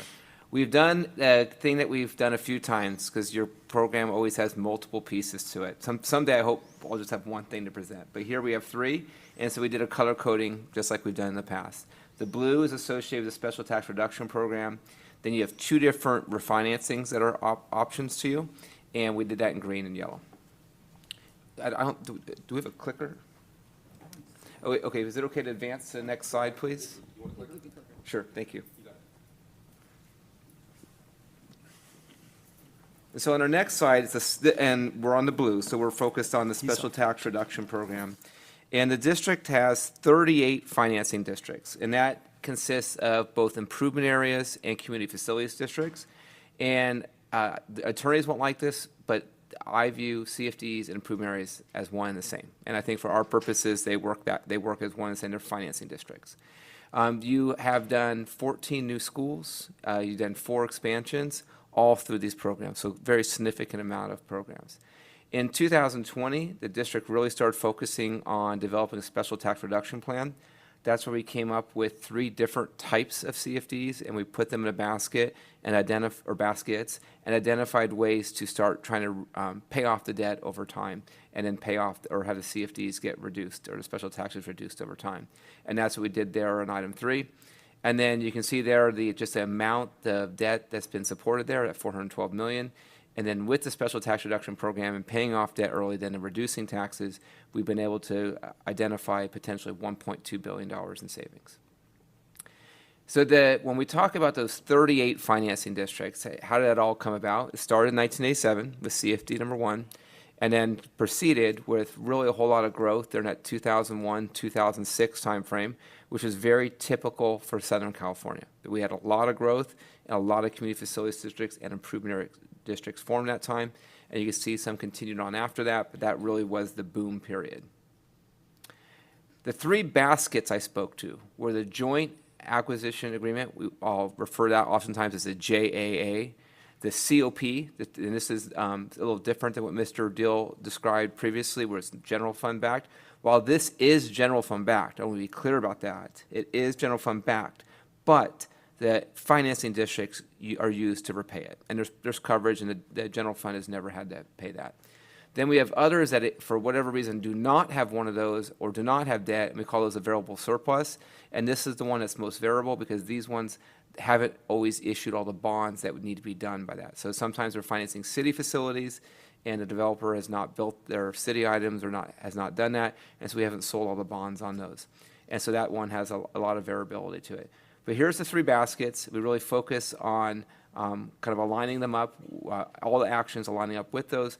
One thing I also want to point out is shortly after this meeting, we're going to send out a notice to bondholders that will prepay a portion of the JA, and that's because we have 6.988 of the state funding that's been at the county earning interest, and so it's accumulated. I think it was 6.9 or something close to that originally, and we'll take those monies and start paying down the JA with that money. So that's a kind of a first step with all the refinancing that we've done to identify those funds and then use it to start repaying that. So it's not all the debt with the JA, it's a portion of it. You can see the amount that would be outstanding, 28.495 after that, and that's what we're identifying there.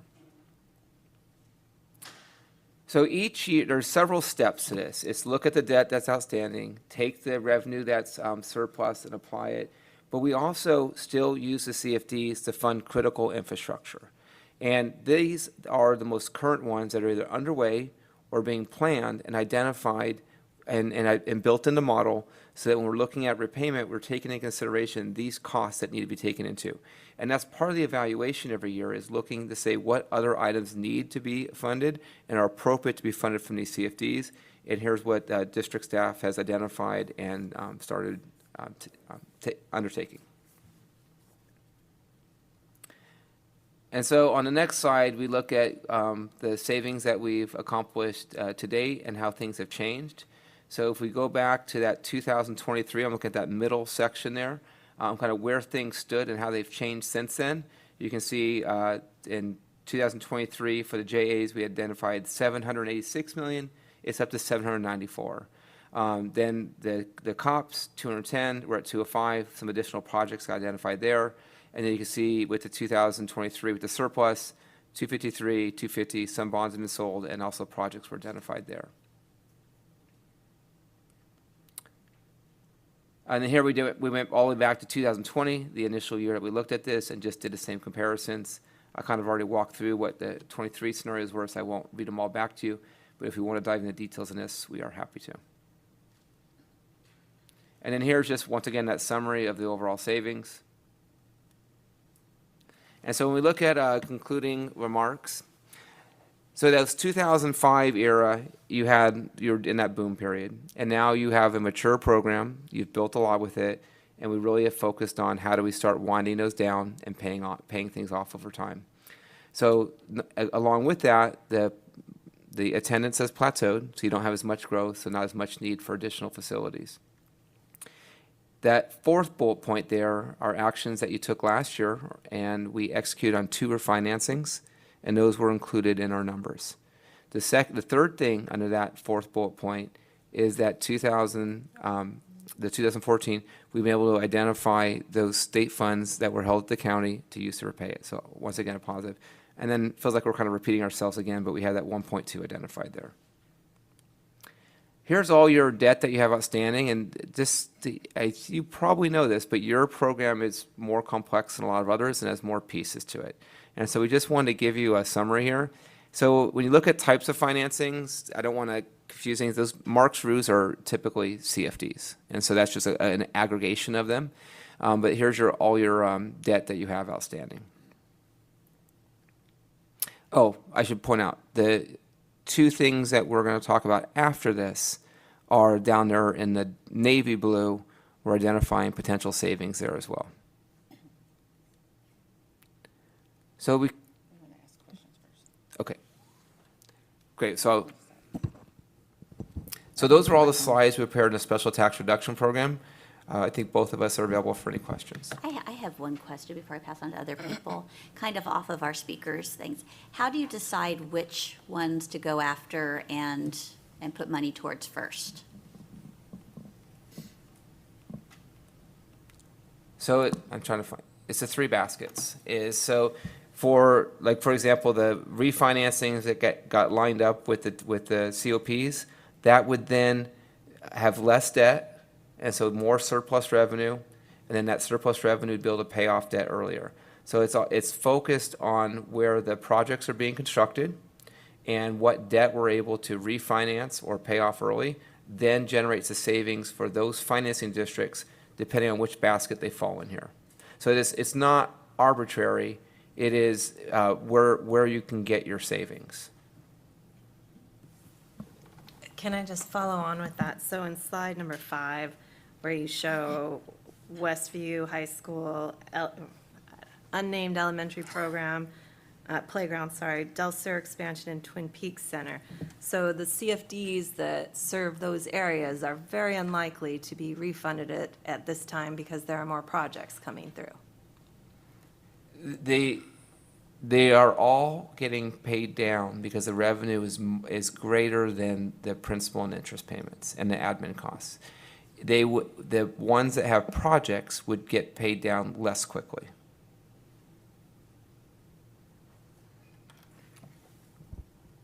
Are there any other questions? Are you ready for them to move on? Maybe just quick, kind of the same question. You said, but within the basket, how is it decided? This same explanation probably, just age and whatever makes the most financial sense. Like take the 3rd basket there. You got 16. Why? And I think we're going to pay down CFD 8, 9, and 16 or something like that. But so how's that decided? So the debt is very straightforward. The pro rata, like how much revenue does it contribute? Then that type of savings would be applied to that. But on the projects, that would be a district staff direction that these are associated with these financing districts. Yes. So what we do when we start working on this process, a lot of these projects are things that were part of our facility master plan. And when we originally determined what those projects were, we worked with Adam's team. I put together a funding system, what that looks like, which CFDs would be a part of that. And we take that money and sort of put it aside and know that it can't be used as a part of the pay down. And so that's the work that we do in the background. Yeah, and then also the decision is going to be lining up with our call dates as well. Yes. Yeah, so we can't arbitrarily decide we're going to pay it tomorrow if we've got a 10-year call and we haven't reached 10 years yet. And then part of the presentation you're going to see next is, what are the market conditions as well at the time when we hit the call dates, because it might be that the interest rate that we have in place at the time is better than what we're able to refinance when we have the ability to call.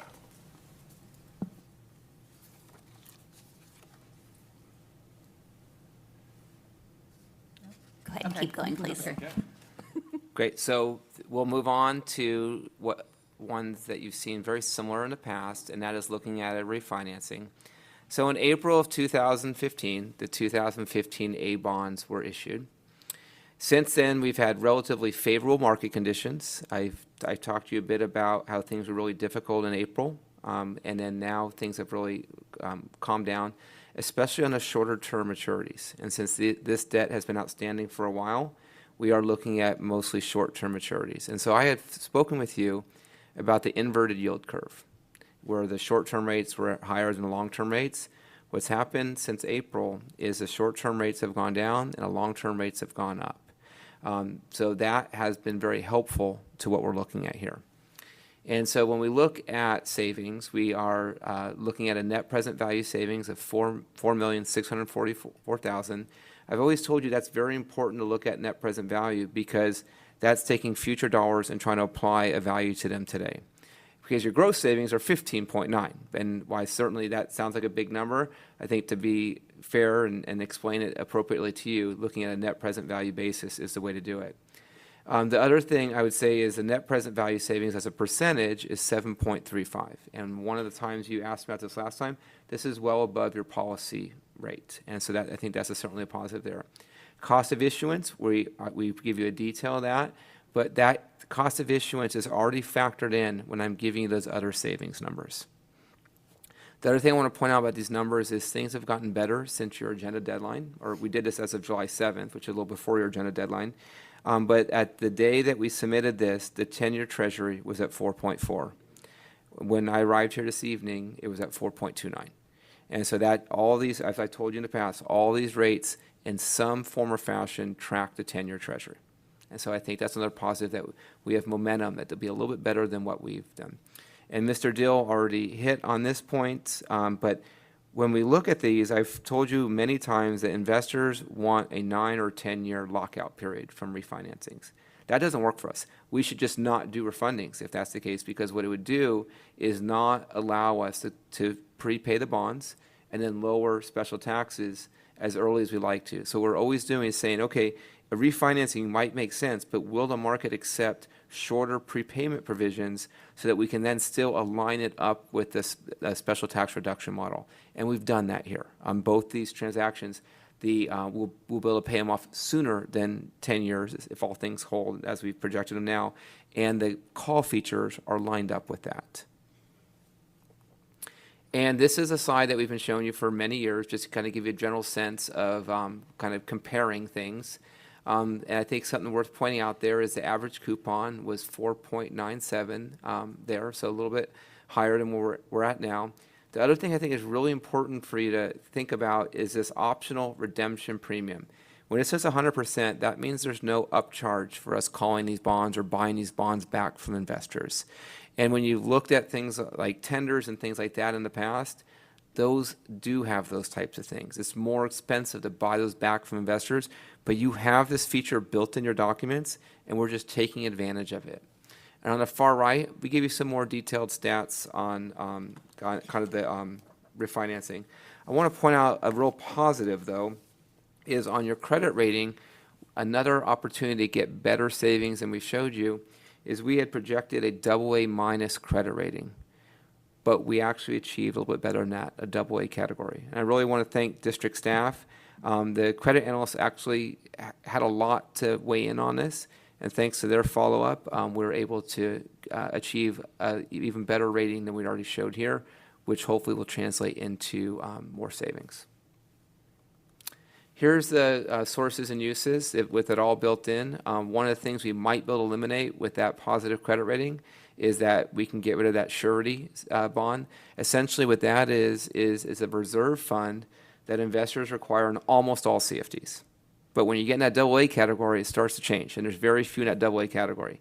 And so we will very likely be able to not have that $107,000 charge and be able to just refinance without that and get to another $107,000 in savings. This chart tries to show you you've seen this chart, so I won't get too details, but you can just see the difference there and the savings that we're able to achieve. Here we give you, once again, a lot of the details of the different transactions. If you recall, the debt service, when we looked at GEOs, the highest you can have for certain types of bonds are 4-to-1. This one's 1.34. So you've really done a good job at refinancing and getting these savings for your taxpayers. To the far right is the cost of issuance associated with the transaction.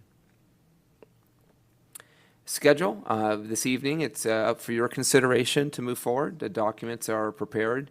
Should you choose to approve them this evening, we have parameters within there that as long as we're able to achieve the transaction within those parameters, district staff has the authority to move forward. Then we would, there's a term there, post-preliminary official statement. What that means is we are going to send a document to investors that describes this transaction, and they have the opportunity to look at that and decide whether they're going to sell bonds. That bond pricing I've described to you as like an IPO.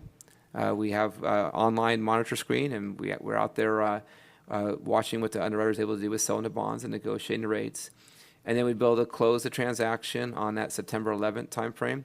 This timing is really important from my perspective, is on 9/1, a lot of investors get principal and interest payments. And so investors that are inclined to buy something like this are getting money deposited in their account, and then we're hopeful that that creates more funds available to buy your bonds.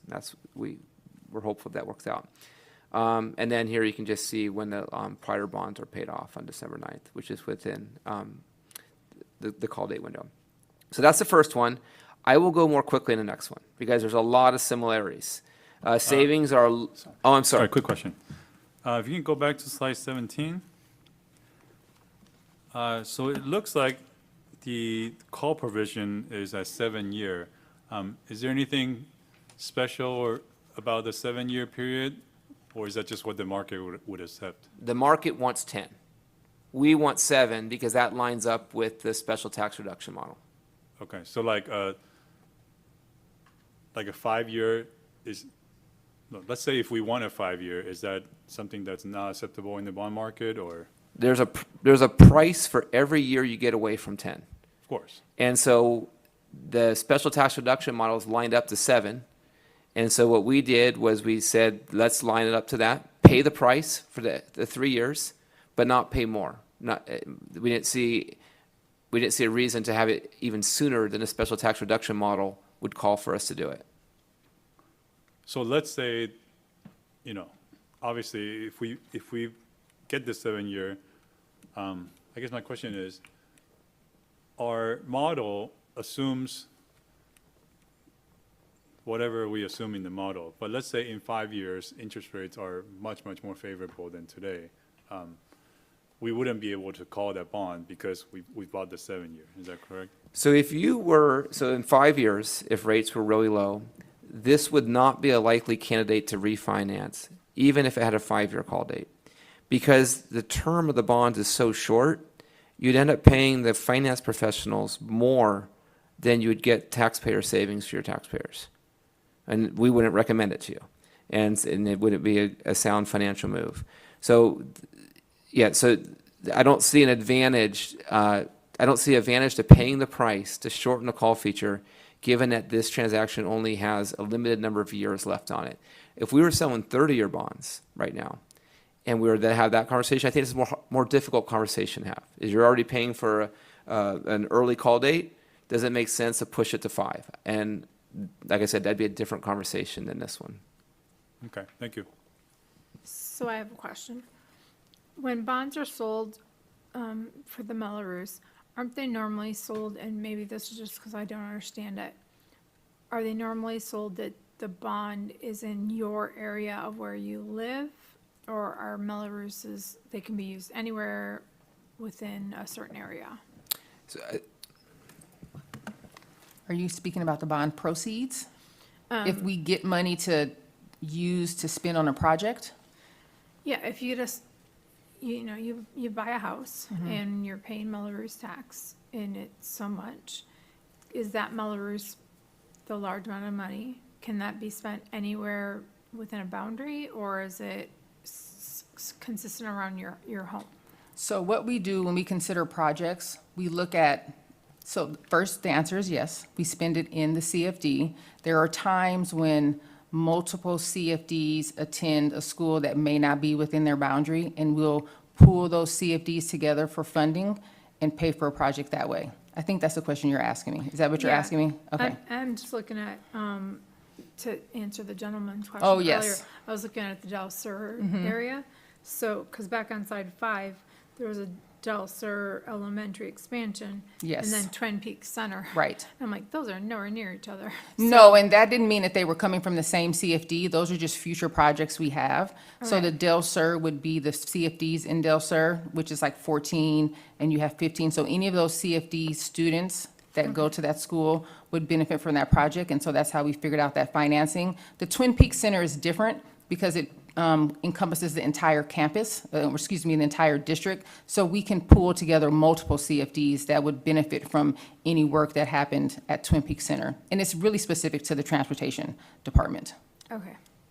So if Del Sur Elementary, though, is getting expansion, that is definitely not being paid out next year. It's not closing his bond. That is correct. We don't have a project in place yet. It's a project that we've looked at. We knew that there was, at some point, Del Sur, there's portables there. We put them there because they had some expansion. We looked at, when we worked on our early childhood master plan, what that looked like when TK was coming about. And if we wanted to get rid of those portables and expand that campus, we started setting that money aside. And so I think each year, working with Jennifer, we went from like maybe 8 to 10 to 12, just to make sure we were accounting for the years coming up and had that money set aside and not accounting for it in the repayment. So that's what that is. So 15, would that be a part of that project? Yes. Okay, thank you. Any other questions on the 2025A? So I will move more quickly on this one. Savings levels are less, but still very good. We have a net present value savings percentage of 5.33. Cost efficiencies are also a little bit less on this one. We also are kind of breaking down the same types of facts here, so once again, won't go through each one of those, but you can see very similar here. This one actually has a higher credit rating. It's a AA+. To put that in perspective, that's the second highest credit rating you can get. And so this is a very attractive investment for investors. On this one, because we knew on this one that we'd be very close in that credit rating, we didn't even build in that surety option here. And so we don't need it. We achieved the rating we were expecting. And this one in particular is the one that district staff really was helpful on working with the credit rating analysts to understand the area and the importance of that rating here. Here you can see the comparison year by year. Very short amortization, but here we are, to the question I was asked earlier, we are targeting a 5-year optional call on this, and that's aligned with the special tax reduction model. And we only have 11 years left on amortization. And once again, the cost of issuance. What's different on the cost of issuance and why it's less here is smaller amount, the credit rating was a lower fee. Same schedule, or very similar schedule. We're going to mismatch the bond pricings by a day or two, but other than that, we're looking at a very similar schedule. So those were all our slides, but we are both available for any questions.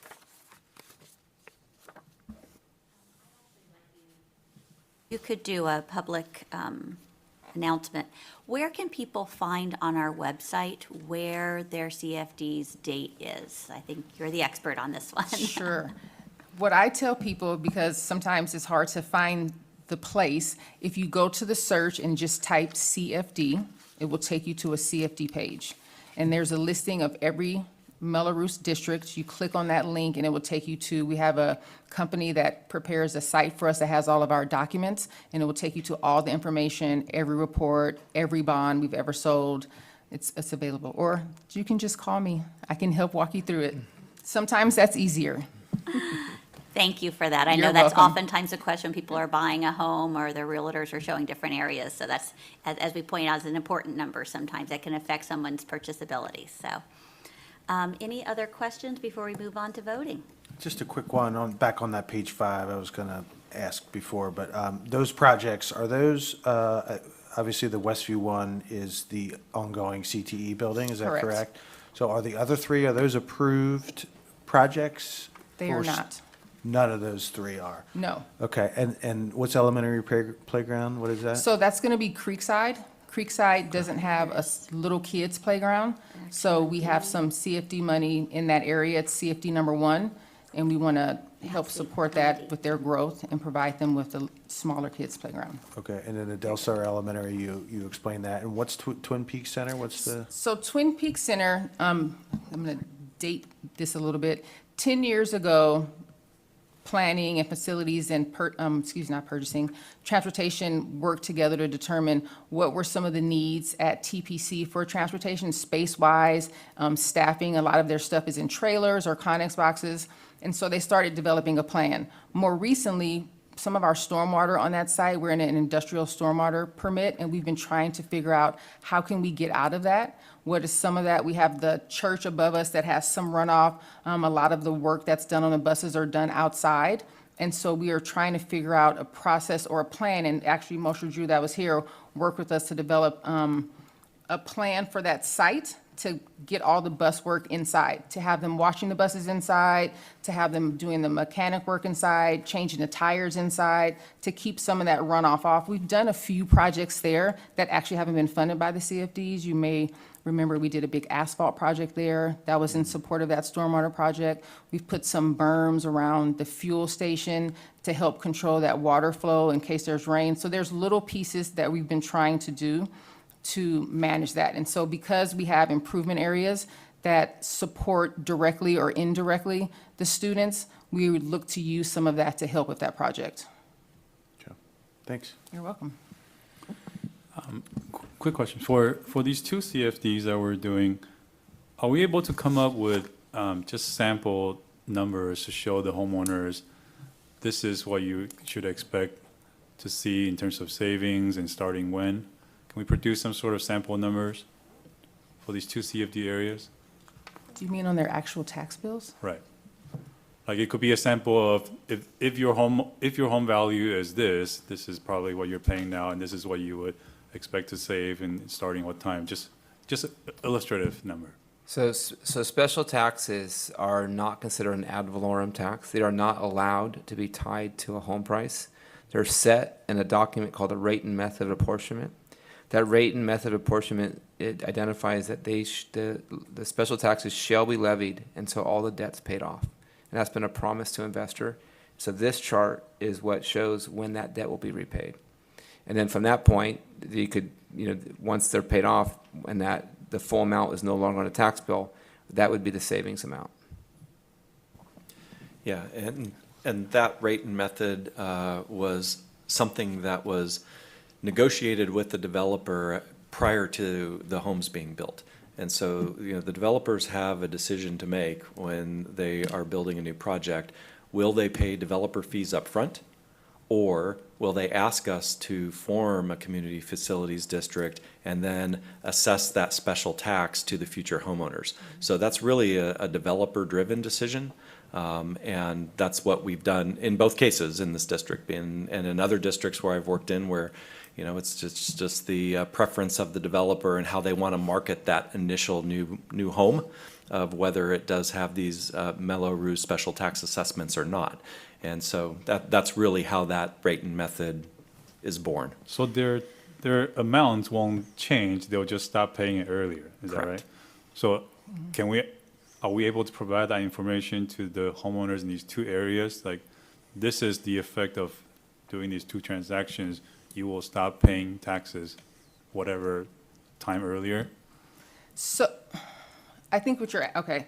So generally, when we do the refunding, their taxes won't stop until all the debt is paid off. And that's not what we're doing right now. But in 9 years, or in 7 years, or in 5 years, if we actually get to the point and we have the funds and we pay it off, we do notices of cancellation, and we send them to the county, and the county shares them. They're filed or recorded. And when we bring our June, I think we bring our levy in June, that CFD will no longer be a part of that levy. And they will receive notification that their taxes will not be assessed anymore in the CFDs. But outside from that, on our website, it says what their taxes are.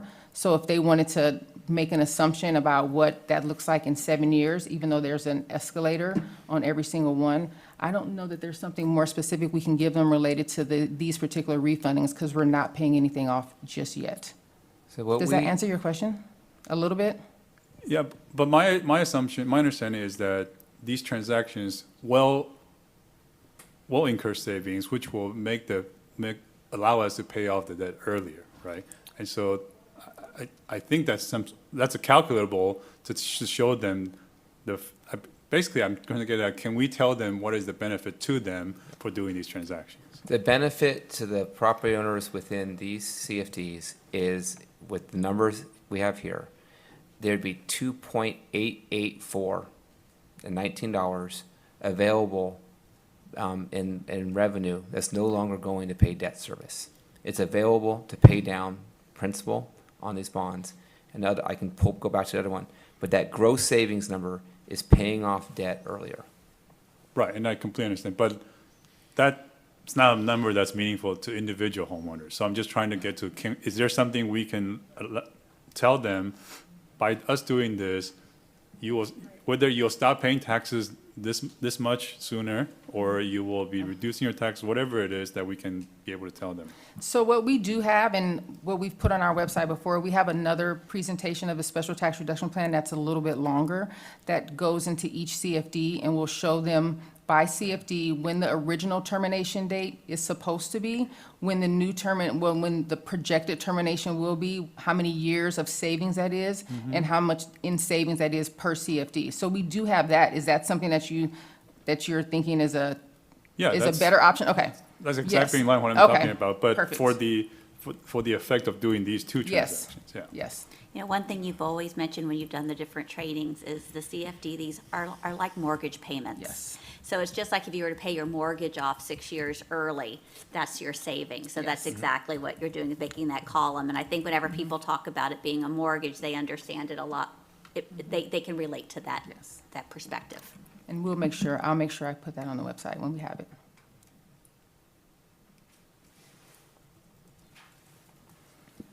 Thank you. Well, fantastic. Well, I love to save people money, so thank you for all your efforts on this. That's always a wonderful thing. So we're going to go through 3 of these right now, correct, Mr. Dill? Each one at a time, and approve them? You've got 3, and then you've got 2 more, so, yes. We have all 6 of us for 3 of Yes. them, and then, Yes. and then we'll do it. Okay, so first off, we're going to hit up 6.1D, the approval of resolution number 03-2026, entitled Appointing and Employing Certain Consultants in Connection with the Sale of Poway Unified School District Public Financing Authority Special Tax Revenue Refunding Bonds. Do you need to introduce it, or do we just vote? No, but I did want to introduce one of those people who's also back there, Nora O'Brien, who is our bond counsel. And she's been working with the district for many years as well. Thank you. And she is listed on this resolution, so we are ready for a vote. Fantastic. Do I have a motion to approve? All right, Mr. Dockery. Do I have a second? A second by Ms. O'Connor Radcliffe. All those in favor? Aye. Motion carries 6-0. Moving on to 6.1E, the approval of resolution number 04-2026, entitled Authorizing and Approving the Form of Separate First Supplemental Bond Indentures, a First Amendment to Funding Allocation Agreements, a Bond Purchase Agreement, a Preliminary Official Statement, and other documents, and authorizing certain actions in connection with the issuance by the Poway Unified School District Public Financing Authority or Special Tax Revenue Refunding Bond, Series 2025A, for the purposes of refunding its outstanding special tax revenue refunding bonds, Series 2015A. Do I have a motion to approve? I'm sorry, who said the first? All right, Mr. Cheng, and then Ms. Plotsky. All those in favor, including preferential? Aye. Motion carries 6-0.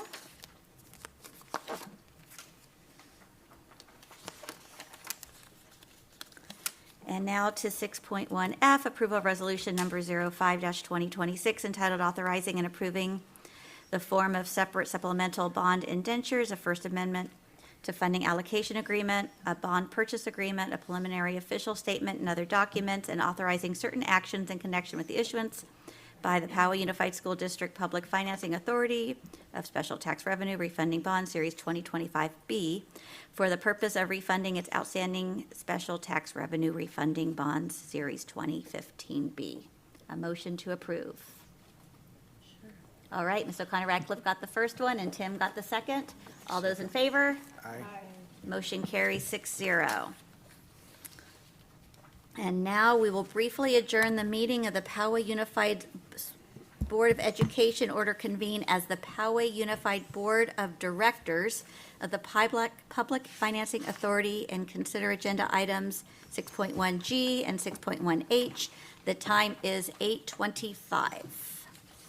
Eric, I'm sorry, Mr. Dill. Yes, so these are parallel actions to the last two that you just took on behalf of the district. You act not only on behalf of the district, but as the Board of Directors for the Public Financing Authority, which will be a party to the bond purchase agreement and also party to the other documents that are listed. And so now we're asking you to essentially repeat the same actions that you did, but now on behalf of the authority. It's a good thing I read pretty quickly.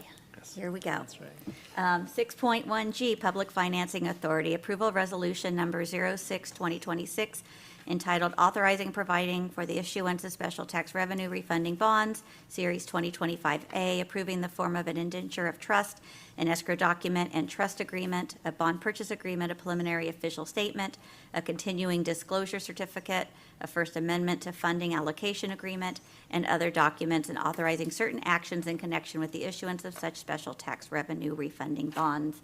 Do I have a motion to approve? Ms. O'Connor Radcliffe got that, and Mr. Dockery got the second. All those in favor, what? I'm not seeing those names here. Who's voting on this?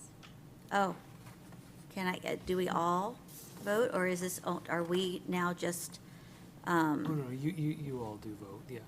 So I think. so we need to change this? I don't know what that is, but, hold on. Sorry, we're looking at the document page to make sure that we are having the correct people vote. The Board of Education is also the Board of Directors for the authority. So the 5 trustees will be voting. Ms. Fan will not. Okay, well, we will Yeah. modify Yeah. that page.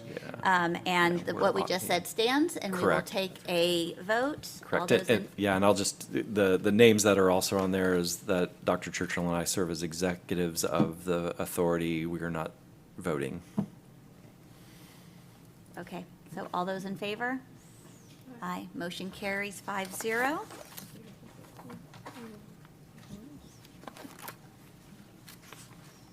And we do have the same situation on this next one, so we'll just have to Correct. change that green sheet. Okay, so for 6.1H, Public Financing Authority, approval of resolution number 07-2026 entitled authorizing and providing for the issuance of special tax revenue refunding bond Series 2025B, approving the form of the indenture of trust, an escrow document, the trust agreement, a bond purchase agreement, a preliminary official statement, a continuing disclosure certificate, a First Amendment to funding allocation agreement, and other documents, and authorizing certain actions in connection with the issuance of such special tax revenue refunding bonds. Do I have a motion? Mr. Chang is making the motion, and Ms. Plotsky got the second. All those in favor? Aye, motion carries 5-0. All right. We will now adjourn the meeting of the Public Financing Authority and reconvene as the Poway Unified Board of Education, and the time is 8:29.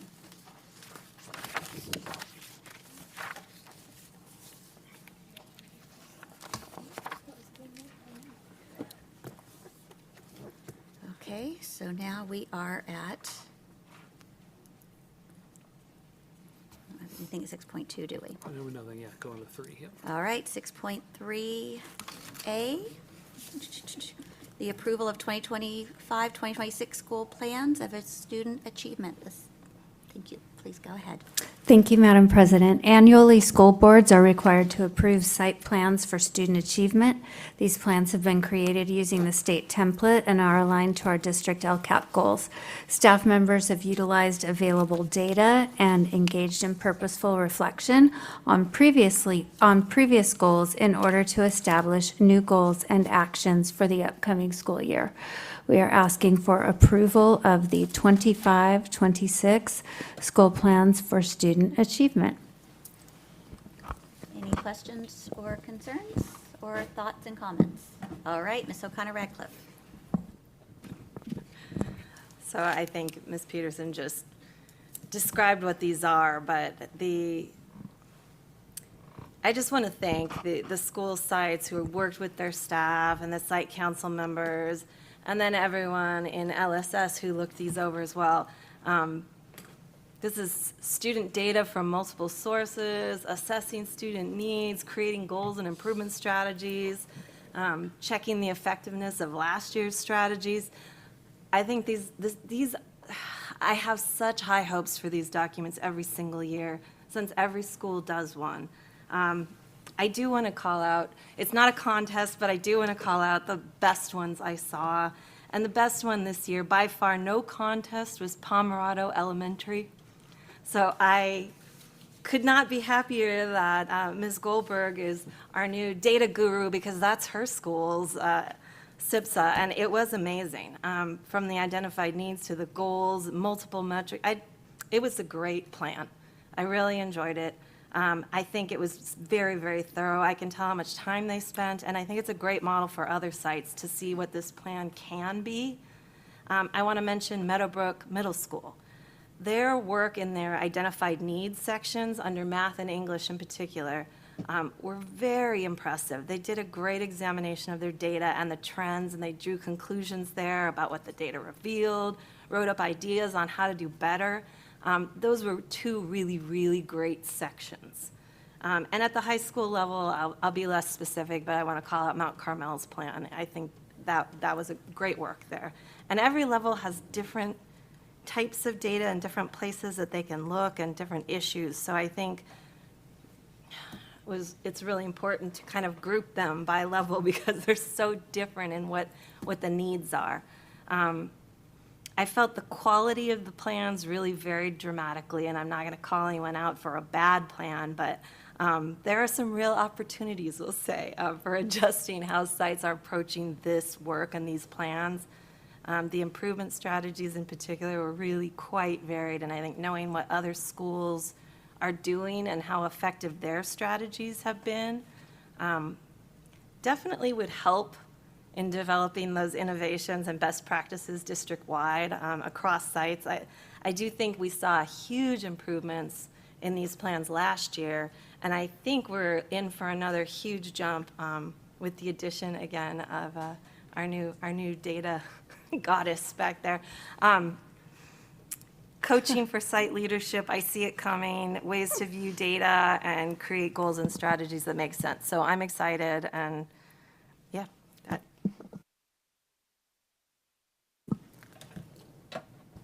Were there any other comments?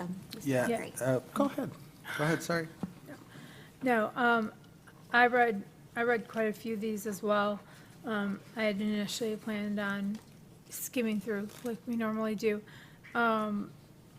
But there was a huge variety. Some of them were excellent, and that was fantastic. And I can't wait to see those plans implemented this year.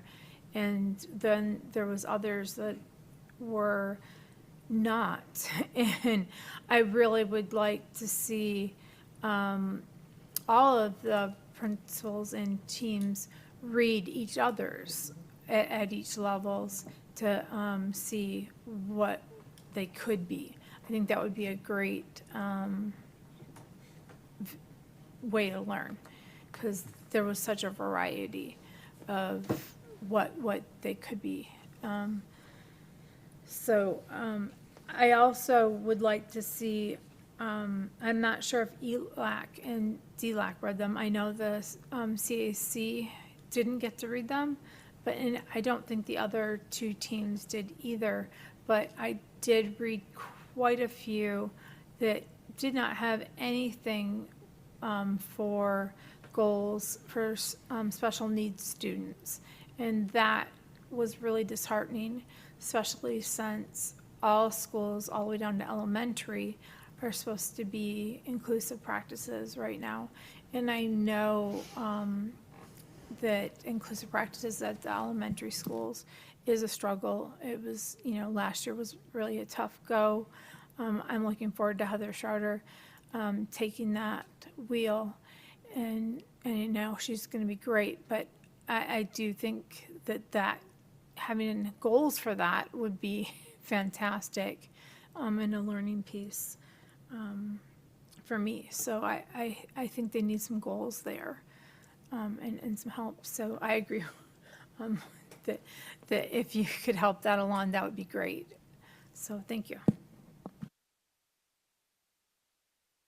Very, very similar comments. I really appreciate, and we talked about this, appreciate, respect the work of those school site councils. I spent a few years on mine, and I know it's, it can be a burden on teachers and parents alike to set aside some time for that. So really appreciate that.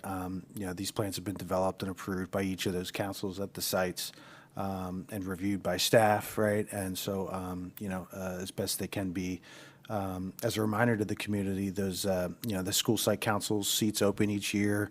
Election should be happening now. If you're interested, reach out to your principal. It's a great opportunity to meet your principal, have time with the principal and other parents and teachers as well. So it's a good, great experience for sure. So reach out to your principals if you are interested. And likewise, collectively, I said this a couple times, actually, once out there. Collectively, the format and the output, I think, are better each year. You really streamlined some things a couple years ago, and as with everything, there's always room for improvement. And looking forward to the things we can see next year and thereafter with the MTSS team and what kind of things they can help inject into that. So yeah, great work, school site councils. Thank you. Wonderful comments. Are we good? Do we have a motion to approve? A motion by Mr. Dockery, a second by Ms. O'Connor-Radcliffe. All those in favor, including fantastic, it passes 6-0.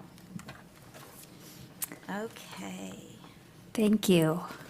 And that is sorry, you need to introduce the item. Sorry, I jumped I've been ahead. looking forward to this for the I know, entire I'm meeting. I sorry. wanted to move it to Me the front too. even, so I'm so excited. So, yeah, 6.3B, our multi-tiered systems of support and implementation. So please. Now, thank you. It's a perfect segue, all of your comments, to invite Executive Director Julie Goldberg up, our Executive Director of MTSS Data and Improvement, AKA Data Goddess. No pressure. So tonight, we're pleased to share an overview of multi-tiered systems of support, or MTSS, as it relates to student success in PUSD. Executive Director Julie Goldberg will outline PUSD's progress in planning, designing, and scaling of implementation. Thank you. Can you hear me? Wonderful. Okay. Thank you for the opportunity to share our plan to scale implementation of MTSS across our school district. Next slide, please. I'll provide a high-level overview of MTSS, our multi-year plan to scale effective systems of support across all of our schools, as well as our work to develop data cycles to measure school and student success throughout each year. Next slide, please. I first want to talk a little bit about what MTSS is. MTSS is a proactive and preventative framework that integrates data and instruction to maximize student success from a strengths-based perspective. MTSS became a priority for many districts with the passage of the Every Student Succeeds Act, or ESSA, in 2015, with a focus on data-driven school improvement efforts and evidence-based practices. Many districts are using the MTSS framework as they actively seek to develop responsive systems of support. Essential components of MTSS include high-quality integrated Tier 1 instruction, data-based decision-making, evidence-based interventions, and progress monitoring. While we have some solid practices in place in PUSD for us to build upon, our work is to scale MTSS implementation in an articulated and unified manner so the student experience is consistent from site to site and level to level. Next slide, please.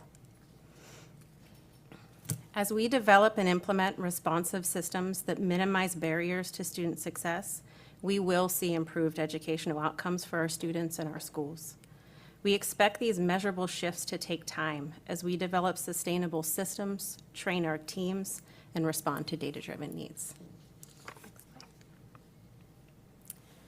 We began our MTSS work last year, and we focused on assessing our current district-level systems and establishing the groundwork for MTSS implementation. This included developing a shared vision and readiness across our system. At the start of last year, Shelley recognized the need to evaluate our systems of support with a focus on MTSS. She reached out to me and another principal, Dr. Cheryl Fleming, and asked us to lead the work to focus on MTSS implementation, as we both had experience leading MTSS at the site and district level.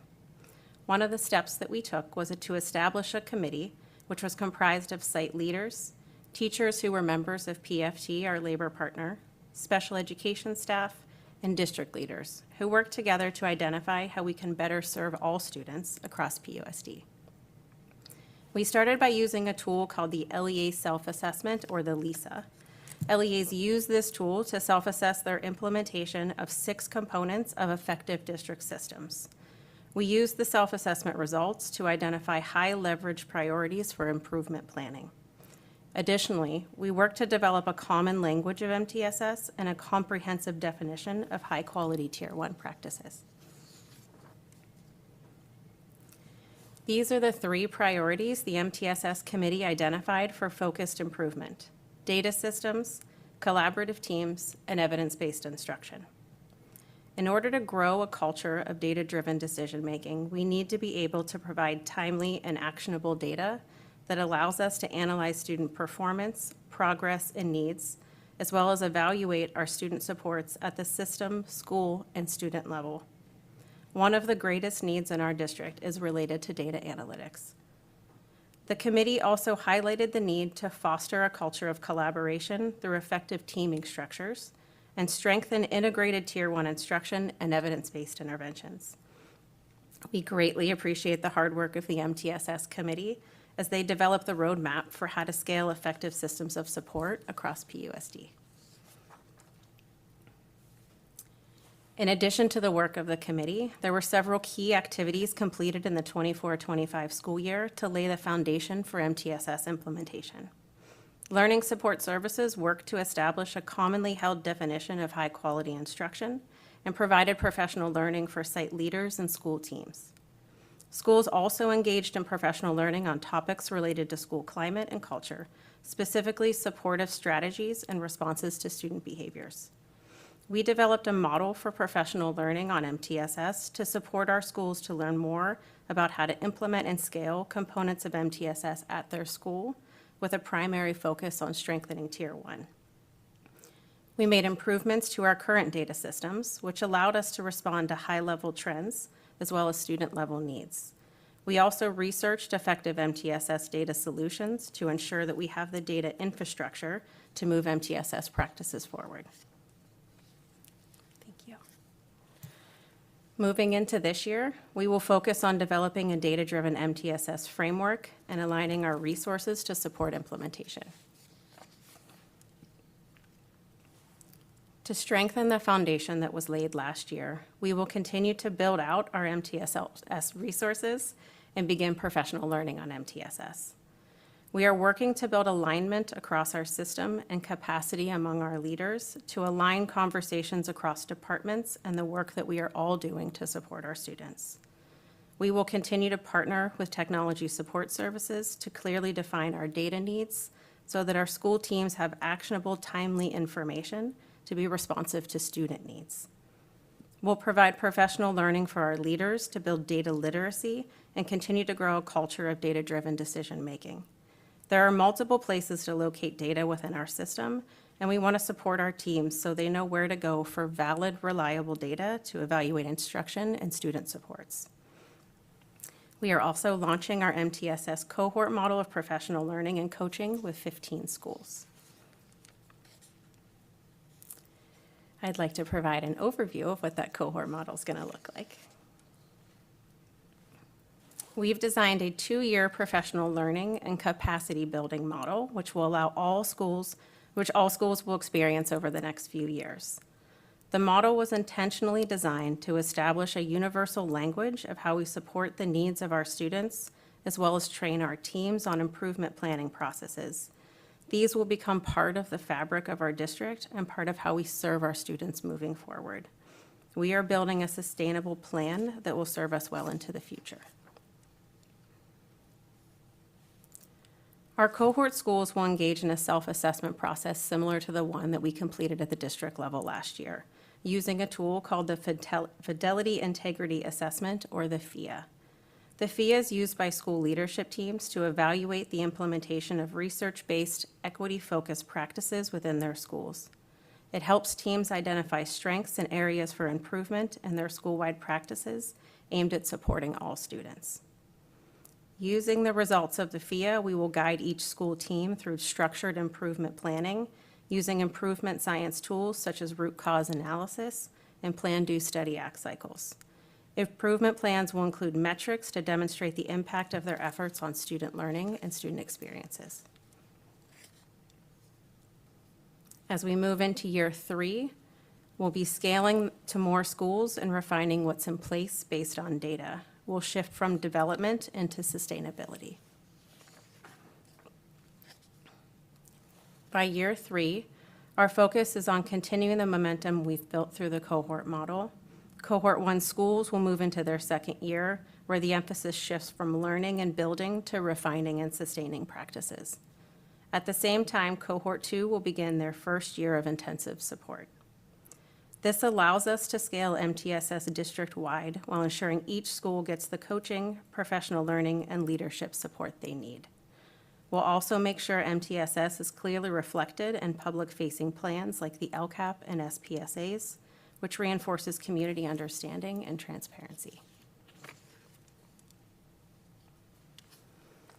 Our common language around MTSS will be a unifying factor, and in year 3, we'll expand to ensure all staff across departments and schools understand both the terminology and the practical application.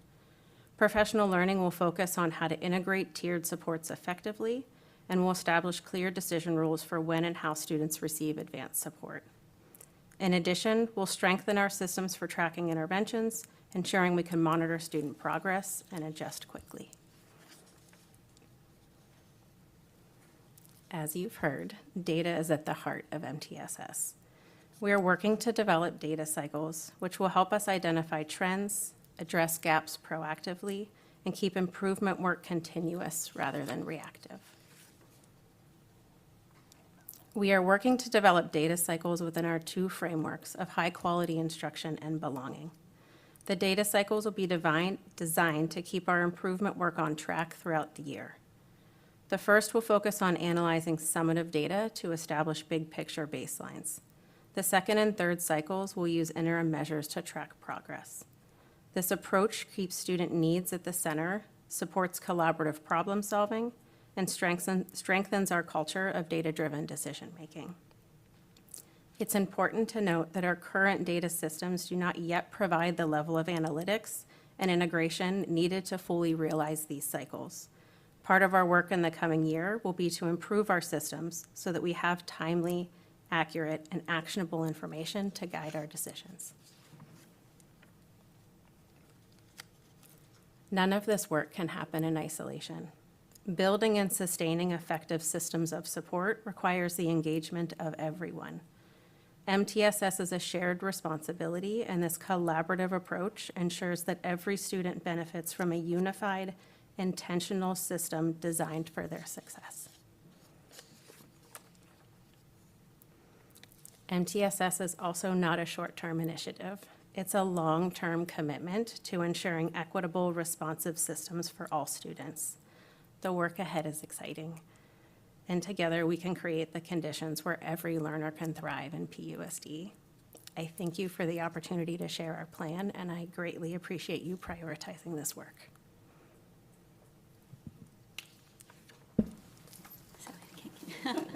So like I said, I was so looking forward to this. You know, we have data everywhere, but now we actually have strategic data that we then have specific steps to use, which is very, very exciting. I'm sure there's comments down the line, so who's biting at the bit to say anything? All right, Miss. Okay, fantastic. I just wanted to first of all thank you so much for this. I would love to learn more. So number one, I was wondering where can I learn more about the specifics, because I know this is a pretty like summarized overview. So I'd love to learn more about how this is being implemented and who's being targeted first. Absolutely. We have an MTSS team, and we're building out common communication tools that we can share out so that people can get more information. Okay, perfect. Thank you. Hi, thank you for this. You know, I think it's fair to say that the leadership as well as the board are supportive of the effort. I think Dr. Churchill even highlighted this several times in your kickoff, at least to the two kickoffs I went to. And so I think as an organization, we believe in this and we think this has a huge potential. What I would like to see is for us to be able to have metrics that should, along the way, should tell us how well we're doing. So for example, on slide 4, you've identified 6 areas where you believe MTSS will help us improve. Now, not all 6 of them are going to easily be able to have metrics, but some of them will. And so I'm hoping what we can do is, you know, as we go down this path, be able to identify upfront, these are the areas we believe MTSS will help us. These are the improvements, you know, we believe we can measure in metrics. And then each year, as we continue to revisit this plan, we can come back and look at these metrics and say, hey, you know, we've accomplished these, and these are some other areas we can still work on and whatnot. So hopefully, you know, we can get whether it's a follow-up presentation or whatnot, get an updated view of some of the metrics that we hope to be able to improve upon as we embark on this journey. Thank you.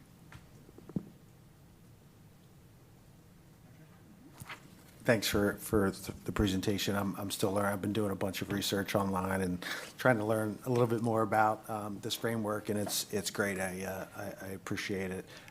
It sounds like you're building a good team there. And I think overall, though, I think what caught my eye on the green sheet there, the first paragraph, last sentence there, I think really says it all. And I think we all know this, but it's worth repeating. The ultimate goal is to minimize educational barriers and improve student outcomes across PUSD. And that's really the ultimate goal here. And this is, you know, building a program like this, it's important to build a team, a timeline, right? You're doing all the right things. We got all the right things here. And I'm really anxious to see this chug along and see some results. And this is the right way to do it, right? Top down, train all the people down below, let them go do their thing once they're trained up and ready to go and understand and common learning. So really great program. I like to see this, and you know, looking forward to the fruits of the labor for sure. So, and you know, congrats on the position, and look forward to seeing outcomes. Yeah, thank you. Yeah, this is great, Julie. My question is, once you do have everybody trained up and you're ready to go, I know have it broken down in year. Is it gonna be yearly data, or are you looking at doing it in chunks of the year, when you get going, not the first year, but when you have it going, are you looking at doing it, progressively through the year to come? Both. So we'll be looking at data within the year so we can track the impact of the professional learning, and we'll want to look at data year over year so that we'd see as as Mr. Chang mentioned, the larger metrics that we expect to begin to shift. We need to make sure that we're watching those shift year over year, but we're also tracking interim measures of progress within each year. Okay, great. That's what I thought you were going to do. All right, thank you. Great job. Thank you. I think I already kind of shared, like this reads like a roadmap on how to make sure our SIPSs are fabulous and meaningful and really effective for our students, and I can't wait to see it. I note that it doesn't say, it says in year 3, but I imagine there's a little bit happening every year, so I would expect to see more that look like Pomerados next year and moving forward, so I'm very excited by this. So, yeah, hooray. Thank you so much. I just want to say, we plan to bring additional information, I think next month and the following month, as we begin to unfold what those data cycles and metrics will be. So you can expect updates over the next couple of months that will shed even more light on this overall multi-year plan. May I ask one more quick technical, sort of technical, not really, but that I've written a note here. On page 18, you're talking about the data cycles, and you said 3, and clearly the cycle sort of has to integrate with the availability of data, right, when we get our CASP data. And so why 3 and why, like, are you still working on, like, coordinating when you do that cycle because of the timing of things out of our control, or like what's the thinking behind that? Or Well, the thinking behind 3 is you'd always want to establish a baseline and then be able to measure progress year over year, even though you have large metrics you're tracking. is that, well, okay, maybe I misunderstood. I'm assuming that's 3 in a year? Like Yes. three times a year, you'll have like a pull down of whatever it is that you're. Correct. So there's the larger sources of public verifiable data that come out at different times throughout the year. Those are the metrics you'll see in the LCAP and SPSAs on the California School Dashboard. We have many mechanisms to track those larger pieces of data, graduation rate, state testing scores. And then there's interim measures of progress throughout the year. We have universal screening practices at each of our schools. There are predictable periods of time where we measure chick student performance and survey, progress. things like that. Yeah, Okay. or even academic measures that we have at predictable times during the year that give us a pulse on how students are doing on their journey towards mastering grade level standards. So we have predictable periods of time. What we're doing right now is kind of curating an inventory of everything that we're collecting so that we can design meaningful data cycles with the goal of having 3. Good, okay, thanks for that. Can I just tag onto that? When you get to the high schools in particular, there was more than one SIPSA this time around where a high school used only CASP data. That's it.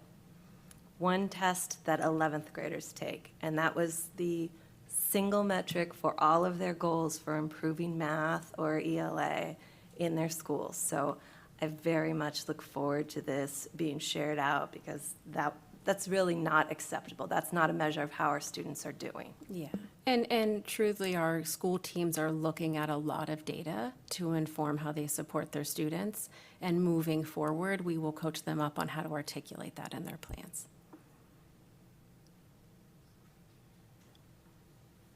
Okay, thank you. All right, well, thank you. And then we will move on to 6.4A, updated board policies, first reading. Thank you. This is a new policy that we're bringing forward. This is, just lost my page here. Regarding the emergency schedules, a couple of new laws that came into being over the last 2 years with some additional requirements. So we're simply updating our board policy to reflect those.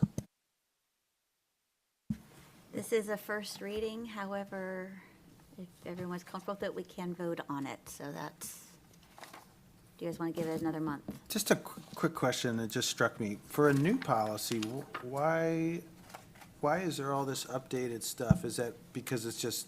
I misspoke. This is not a new policy. This is an update to an existing policy based okay. on new laws. First reading, okay. Yeah, I misspoke. All right, I thought so. Okay, thanks. I would share with the board that I found a couple of typos that are not, don't change the meaning of anything. Commas. But I did alert Dr. Churchill of those, and with those changes, I'm happy to forego a second reading and move to approve it now. If I could just say one thing, information that I learned earlier this evening. At RB High, when we had an emergency school closure, which is in the context of this policy, had we not received the waiver for the lost attendance, it would have cost us $8.8 million 3 years ago. So Justine Galura and Jackie Chin were in the back of the room, and they looked up what our application was, of what that cost was. That's all what we do here when we do have these emergencies to try and waive, and so unfortunately I learned that right after we went to our break. Otherwise I would have woven it into the conversation earlier, but I've now found a way to say it publicly tonight. Well, and when we talk about the cost of waiting for that, that might be another added dollar point in there. Yes, So- and actually, what Jackie pointed out was, if this were to happen again, CDE would not consider it an emergency because we know that this equipment is failing. So we would not likely qualify for that waiver next time.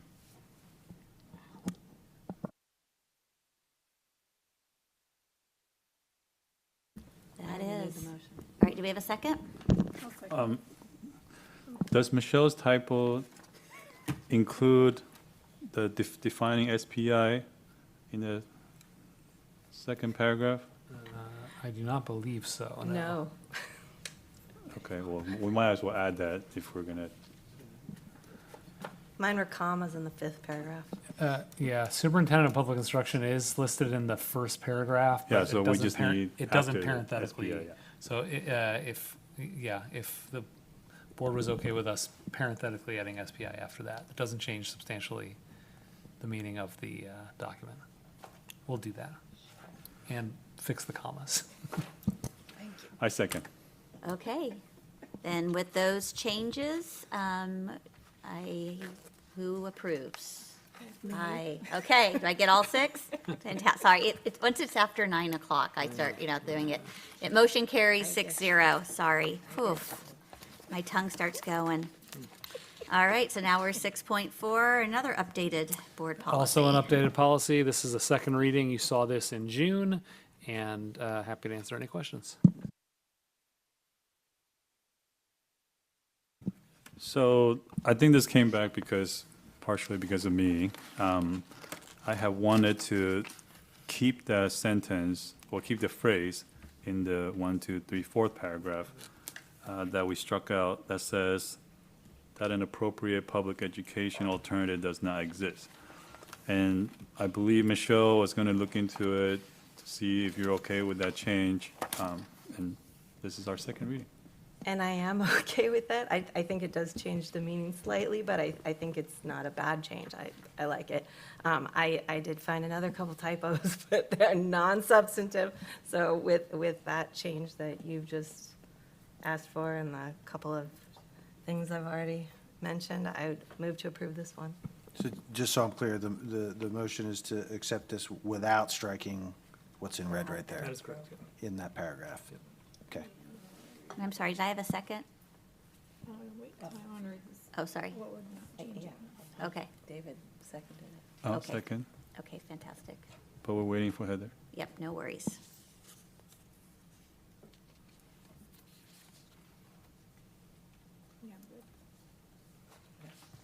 Okay, then all those in favor? Aye. Motion carries 6-0. So next we move on to reports and comments, and we get to start with our new student board member.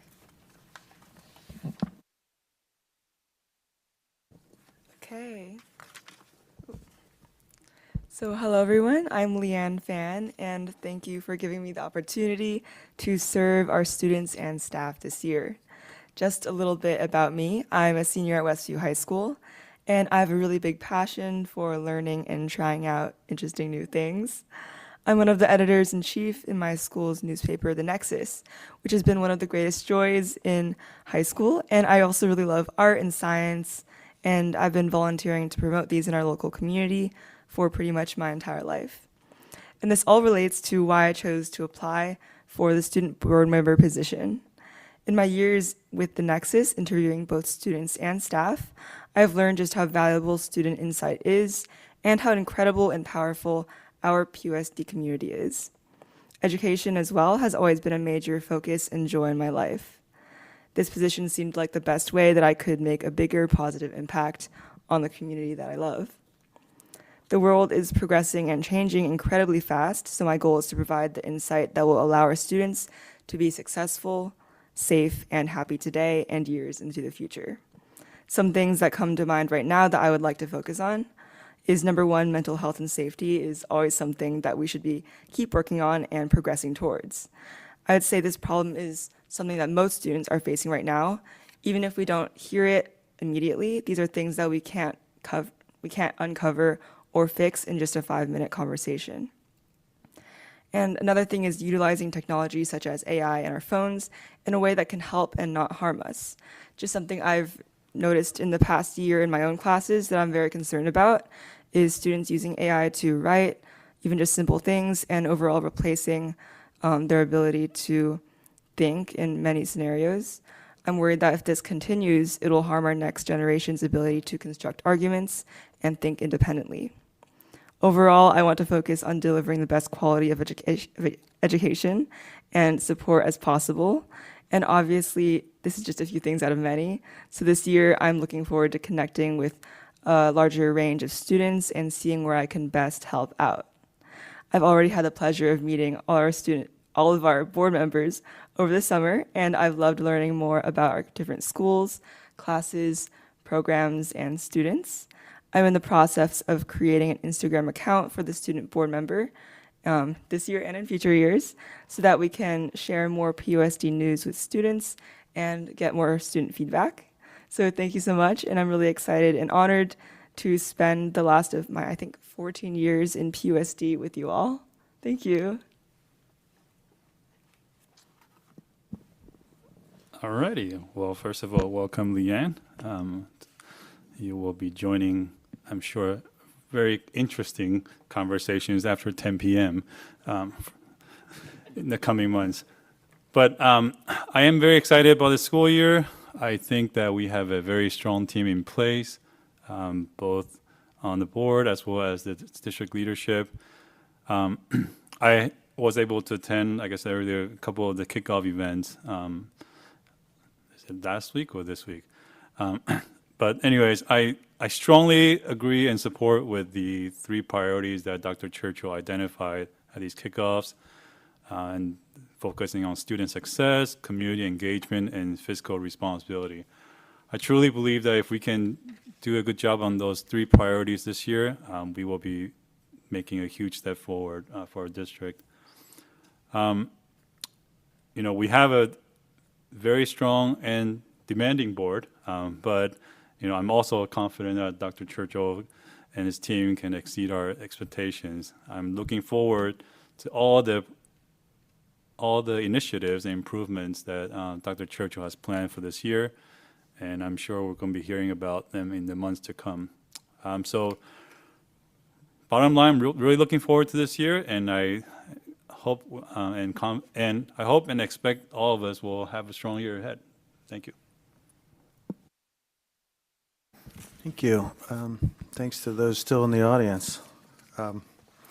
Welcome to our new colleague, Ms. Fan. Really look forward to working with you.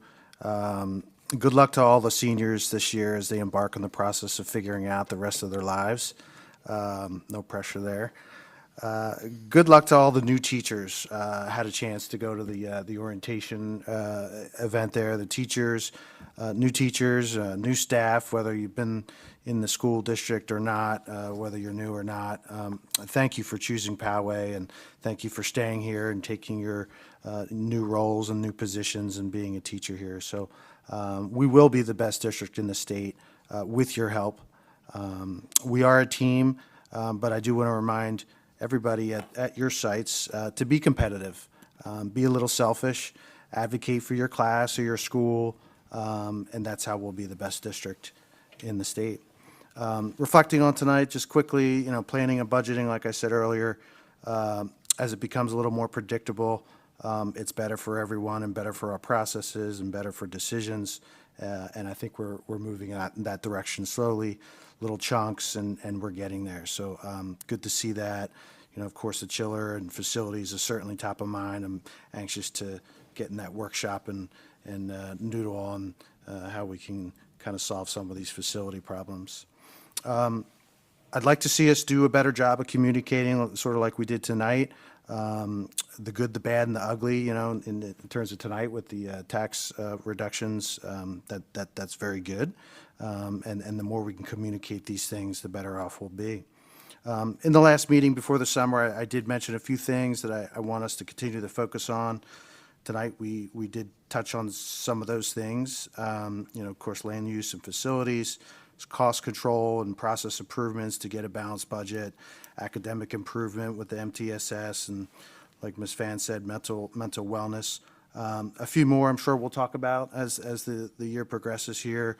Like you said, you know, phone use, screen time, digital responsibility, digital textbooks and things like that. I do want to, you know, address that at some point. Certainly physical safety of students, want to make sure we're good there to go along with the mental wellness of students. And then programs like we talked about a few months ago, some new things that maybe we can do and innovate to you know, attract more enrollment. So in the last 6 months, I've had a great input from community members on all these subjects we've talked about. So keep it up. Please reach out. Emails are on the website. And if you know me, please reach out. I've met more and more through my kids' sports, more and more parents that are either work for the school or, you know, very, very close to the schools. And so it's really been nice to have conversations about some real relevant issues. So thanks for that. And lastly, just to remind everybody, it's still the middle of August. We still have summer until Labor Day, so act accordingly. Enjoy the daylight and the beach with your kids for sure, even though we have to go to boring old school, as my kids said. So, yeah, enjoy the rest of the summer. It is still summer. That's all for me. Welcome back to school. I wanted to start by thanking the hundreds of staff and specialists and teachers who worked throughout the summer to make things to keep things going and be ready to move forward this year. I love that Dr. Churchill and his team have set this as our focus word for the year for 25-26 school year, forward. Over my time off, I continued to answer stakeholders' emails, fulfill my liaison duties to the San Diego City Council by following along to all the activities happening there, as well as the state and federal activities, especially those that apply to the stakeholders for budgetary and ICE-related issues. Last week was the Community Advisory Committee, CAC, Welcome Back picnic, and it was a huge success to see how new and returning families were there, all along with all the wonderful vendors who donated time and money to help with the event. Congratulations to the CAC team. Last, I had a chance to spend the afternoon to our new student board member, Ms. Fan. It was a wonderful time getting to know her and see her working out what kind of role she wants to play this year and what kind of ideas she has. She's going to make a great board member, and it's going to make us all better. It made me, I know, reignite my focus and passion, and I'm looking forward to the new school year. Have a great month. Thank you.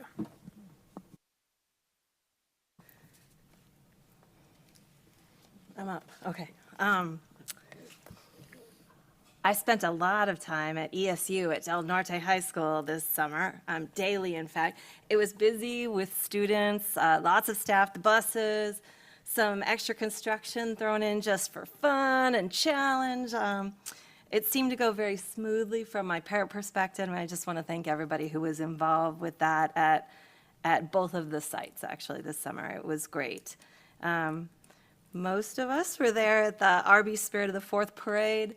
That was a lot of fun on the antique fire truck, some of the teachers and classified employees of the year. And I always say it's a good thing they're there because otherwise no one would cheer for us as we go by.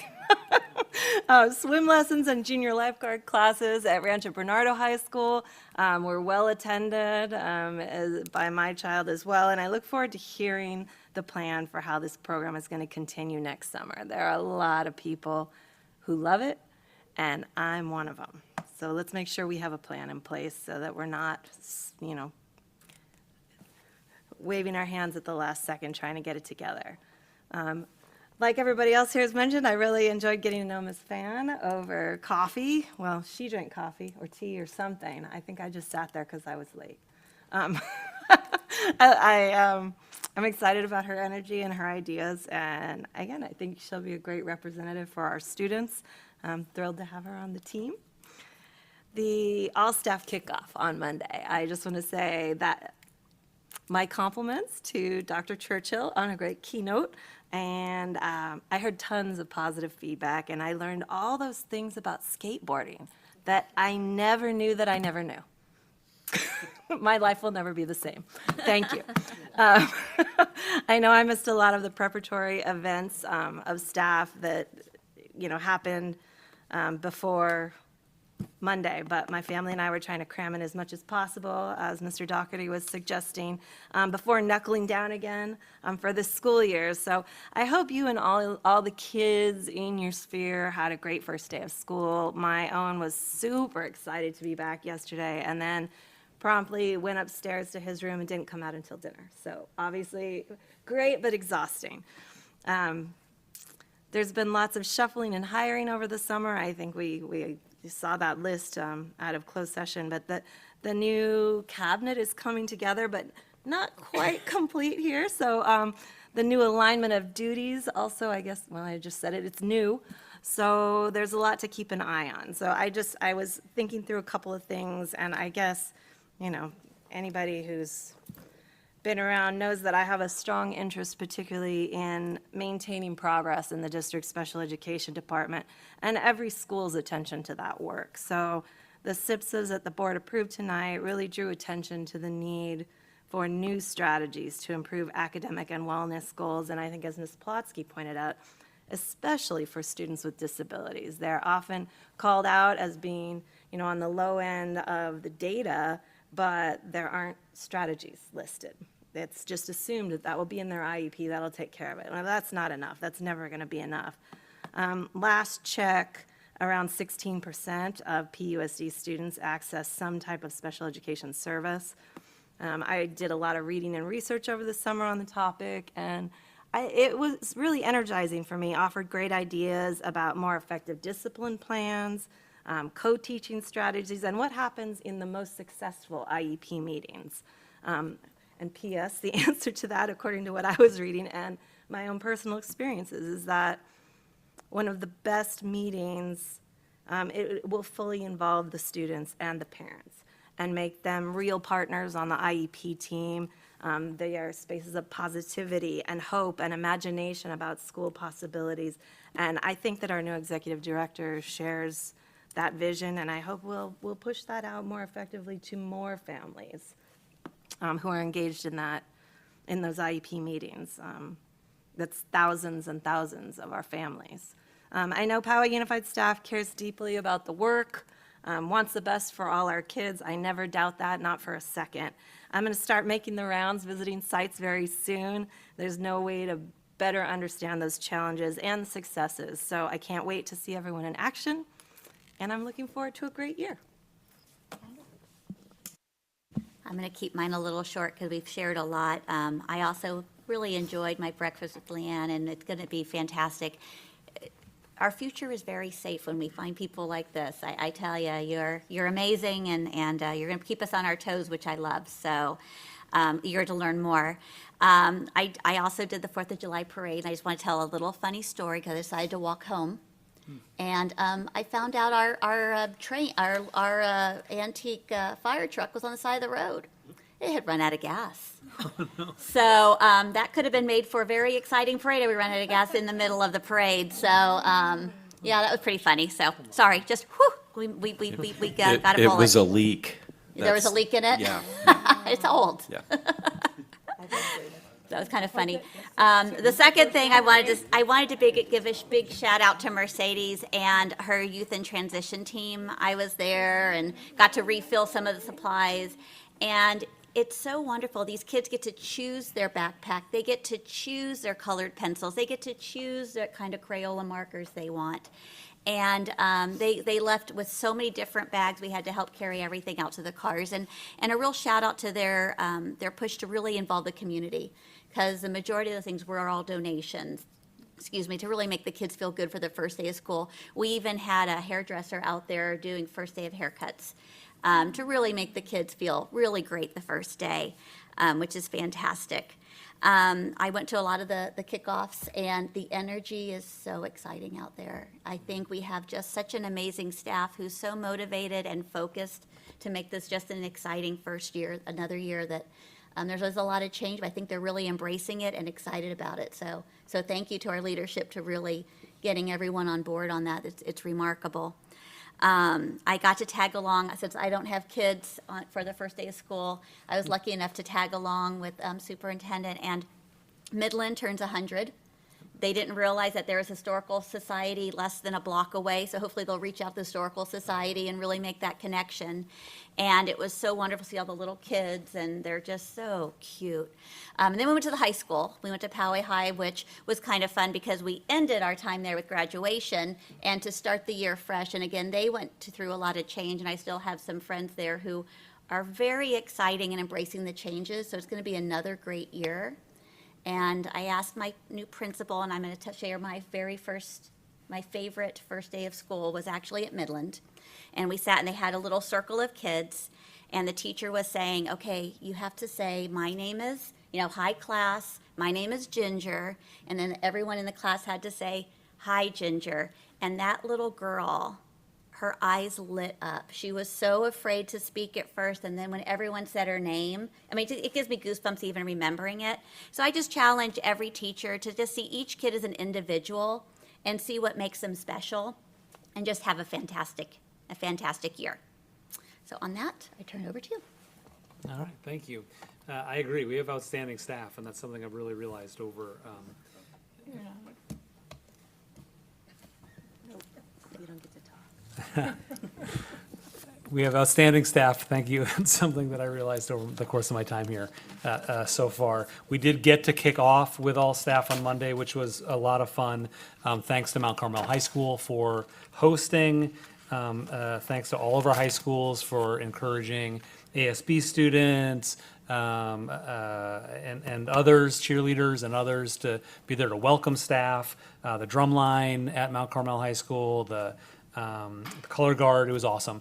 And as a former high school guy, the best part of that morning was having high school students welcome our adult staff members just the same way that they welcome their peers on the first day. So super cool. I want to thank the PUSD Foundation because their generous support helped allow us to do that. And our transportation team especially deserves a shout out. We had over 1,300 employees meet at their school sites and were transported by PUSD buses to the event. Because parking was limited. But to have, I think, over 40 bus drivers get up extra early that morning to transport employees to the event was awesome. So greatly appreciate that. We had a chance to actually shout out our new student board member, Leanne Fan, at the event. So I will share in the kudos and let you know that it was a highlight for me to be able to brag on you a little bit to all of our employees. Because as someone said, the future is bright. We have amazing students, and you're a great representative. So thank you for being here. Visited some schools on the first day, which was great. As our board president said, seeing kids in classrooms provides a powerful reminder of why we're here, and I'm really looking forward to a great year. So thanks everybody, and enjoy the end of your summer. Hey, that brings us to number 9, adjournment. The next regular board meeting will take place Thursday, September 11th at 6 o'clock right here. And the time is 9:24.